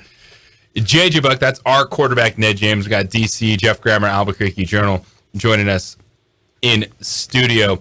And, you know, there's so much that goes on. And there was a news drop last Friday by the NCAA, the change to the NIT selection process that might have went under the radar for a lot of people because it was a Friday afternoon news dump. But this is concerning. If horrible. They decide to use the selection process, which is they're no longer going to guarantee an NIT bid to a regular season conference champ, which gave so many teams a postseason opportunity for a good season. Like, yeah, winning a conference championship actually means something. There should be more emphasis on that in college athletics. That is out the door. And the selection process is going to be pretty much, hey, can we get more power conference teams into the postseason. That's just to simplify the news release. It has a lot of people upset, and rightfully so, because they're looking down the pipeline going, is this a test run for the NCAA tournament? Well, so what a few people did too was look at these new guidelines to see who would have been in the tournament last year, in the NIT tournament we're talking. And again, real quick, the little sidebar to this is the NCAA tournament, 68 teams out of 300, and last year's 353. I think there's 360 Division I basketball teams now. That's a really small percentage when you compare it to football, which about almost half of the FBS schools get into a bowl game now. Anyway, the NIT probably should carry a little more weight because you're still only getting up into the 90s on how many teams. It's still less than a third of the teams. But if you look at last year, the criteria that they want to change the NIT to, when you don't get a Sam Houston State who didn't win the WAC tournament but was a co-champion in the Western Athletic Conference. That's where Jason Hooten coached last year, who's now the New Mexico State coach. They get into the NIT because they at least won the regular season in their small conference, but then they got upset or they lost in the conference tournament, right? So the criteria last year would have been like 2 small conference schools that actually got in based on their net rankings and stuff like that, and it would have been like team number 9 from the SEC, team number 7 from the ACC, team number 10 from the Big Ten, stuff like that. And on the one hand, while college basketball fans that follow the sport closely are like, I don't want to watch, the 10th place Big Ten team play as I'd rather see this conference champion from the MAC or something like that. The reality is the reason they're doing this is for TV, and TV knows that the casual fan isn't going to watch anyway. The only way you can get some of them is if they have a big fan base, and the big fan bases are the 10th place Big Ten team, are the 7th place SEC team. It's not that team from, be it the MAC or the MEAC or some small conference like that. That, unfortunately, is what's dictating everything, and we saw that with conference realignment, is television is dictating so much now. Who do you want to put on TV? And it's not those small conference teams. That, unfortunately, is what's dictating all of this. And that's a bummer because I'm with you. The NIT, I like them putting a little bit more weight on it. And they made a change on the women's side. Yep. The NCAA is taking over the NIT. It wasn't what you knew when we talk about the NIT. The women's NIT wasn't ran by the NCAA. It was a 64-team tournament that gave opportunities. Heck, we've seen New Mexico the last few seasons go to the Sweet 16 of the WNIT, make runs in that tournament, but they changed it. And while it took away some chances, I actually like that they put more of a focus on it on the women's side, getting it back down to 32, because I'm with you. If you're talking, the top 100 teams, that still should be a positive. Yeah. Getting to NIT, I know a lot of people joke about it and are frustrated. That still could be a positive. And I understand the business side of it, but I think that it's just, you see the writing on the wall of where college athletics is going from the TV contracts, college football, to the conference realignment. And you just wonder, how are they supposed to keep playing the same game when everything is geared towards it being about put the power conference team on TV? Yeah, and the television conferences and markets and all that. It's 362 Division I teams this year, by the way. 362, and we focus so much just on the NCAA tournament, which is 68 of those teams. Yeah, make the NIT mean something. Yeah. But by doing that, if you win your conference but lose in your conference tournament in some of these smaller conferences, their conference tournaments, actually the number 1 seed only has to play the semifinals of the championship. Sometimes it's 2 days in March, and if you lose one of those 2 games, you're out. Sometimes it's a 3-game tournament like the Mountain West, where you have to win 3 games. But regardless, if you go 28-3 in the regular season and you win the Patriot League or the Ohio Valley Conference or something like that with 28 wins, but you don't have the net ranking at the end of the year to get in the NCAA tournament without winning your conference tournament, that drives me crazy that out of 362 teams, you're telling me like about 250 of them actually don't have a chance at the beginning of the year, and that's ridiculous. College football isn't entirely unlike that when it comes to the CFP and the college football playoffs, but you at least have a bowl system where you can get in if you get to 6 wins. And it's like you said, it's turning into pro sports. Yeah. It's based on the networks and who the networks believe should be in those in NIT in this case. But I don't see how that is going to ever get corrected with how the NIL and the collectives and all that stuff are starting to work now. And there's no solution in Congress or anything to change, how that's going to end up being. because these collectives now, and I know I keep talking about the collectives. It's a part of the game. NIL has changed the game. Are these overall ownership groups? Do I have my Saudi-backed fund to come in and buy the University of New Mexico football team and start a salary structure that gives me a chance to compete and win, and I can go play anybody and beat anybody? That's what it essentially becomes, because now you're competing for those TV rights. Yep. And that's how, basketball, if you want to compete, you're going to have to pay to play. I mean, you're going to have to get it to where you have just that much more superior player than everybody else around you. Yeah, I mean, the day of the NIL collective becoming, Jerry Jones' pet project, or somebody, T. Boone Pickens, when he was still around in Oklahoma State. If some billionaire just says, look, I spend my whole life now watching Oklahoma State football, why can't I pay $100,000 to per player for an 85-man roster? Right. And because I can. Well, that could happen. And that's the world we're in now. I'm glad you said it out loud. I've always been there, but I'm glad you said it out loud. It could happen now. Now, I do think there'll be a little bit of a correction in the NIL world. I think some people right now, some programs are getting a ton of money, and I think that'll start correcting, because I don't know what the sustainability is of a Mountain West level program or someone like that getting as much money as some of these programs are getting. We'll see. Jeff Grammer, great work as always. Reading Albuquerque Journal. We got the Talking Grammar podcast. Jason Newton on today. Yeah. It's a good one. It's a good one. Basketball fans, check it out. Appreciate the time, man. Always fun hanging out. Thanks, guys. Talking with you. Ned James, appreciate you. Always. Great stuff. DC, thumbs up. Good job. Good effort, Adrian. Thank you on ProView Network. So that's the Jim Rome Show coming up next. Colin Cowherd at 1 o'clock. The boys 2 minutes on with you at 4. Everybody, Meta World, peace and love. Enjoy your Halloween. We'll talk tomorrow. We would like to thank the following sponsors for making this broadcast possible. Teenagers love a party, especially during prom and graduation season. Often, alcohol is involved. Some parents think that hosting a party with alcohol in their home will keep the kids safe, but it's wrong and it's illegal. As a parent, to allow your teenagers' underage friends to consume alcohol on your property is a felony. Parents who host lose the most. Don't be a party to teenage drinking. This is a program of the Drug Free Action Alliance. For more information, go to burnco.gov/do-not-host. I was born in New Mexico. I grew up on these streets. I got in trouble here, and I fought my way back in boot camp. I love New Mexico, especially the people. Now I'm using my training, tenacity, and energy to fight for you. I'm Adam Oki, lawyer, fighter, and New Mexican. I was a local athlete here in New Mexico, so I'm proud to support your local athletes.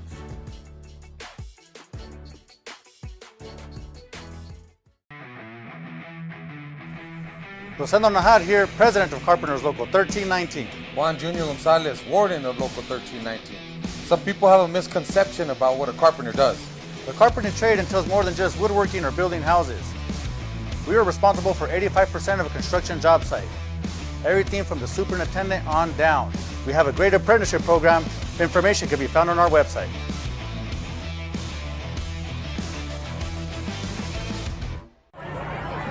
Hey, look! It's Dwight Goodman! Boom! This place is hot. Let's see if anyone needs my help. How about I drive you madman home, huh? I got this, Dwight. I'm the designated driver. Boom. Sweet. Does anyone need Dwight's help getting home tonight? No thanks, Romeo. I've got a taxi all lined up. Drive safe, Dwight. Boom! Boom!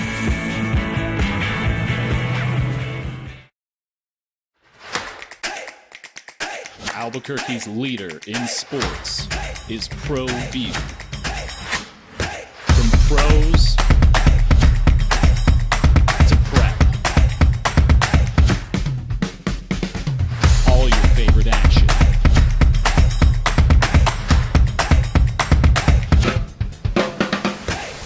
All your favorite talk shows.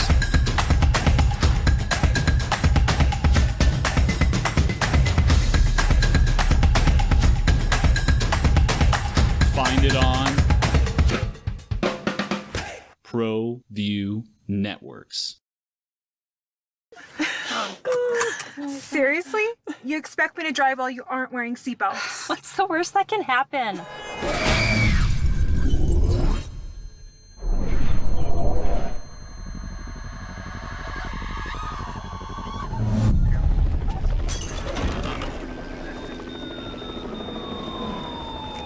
Seriously?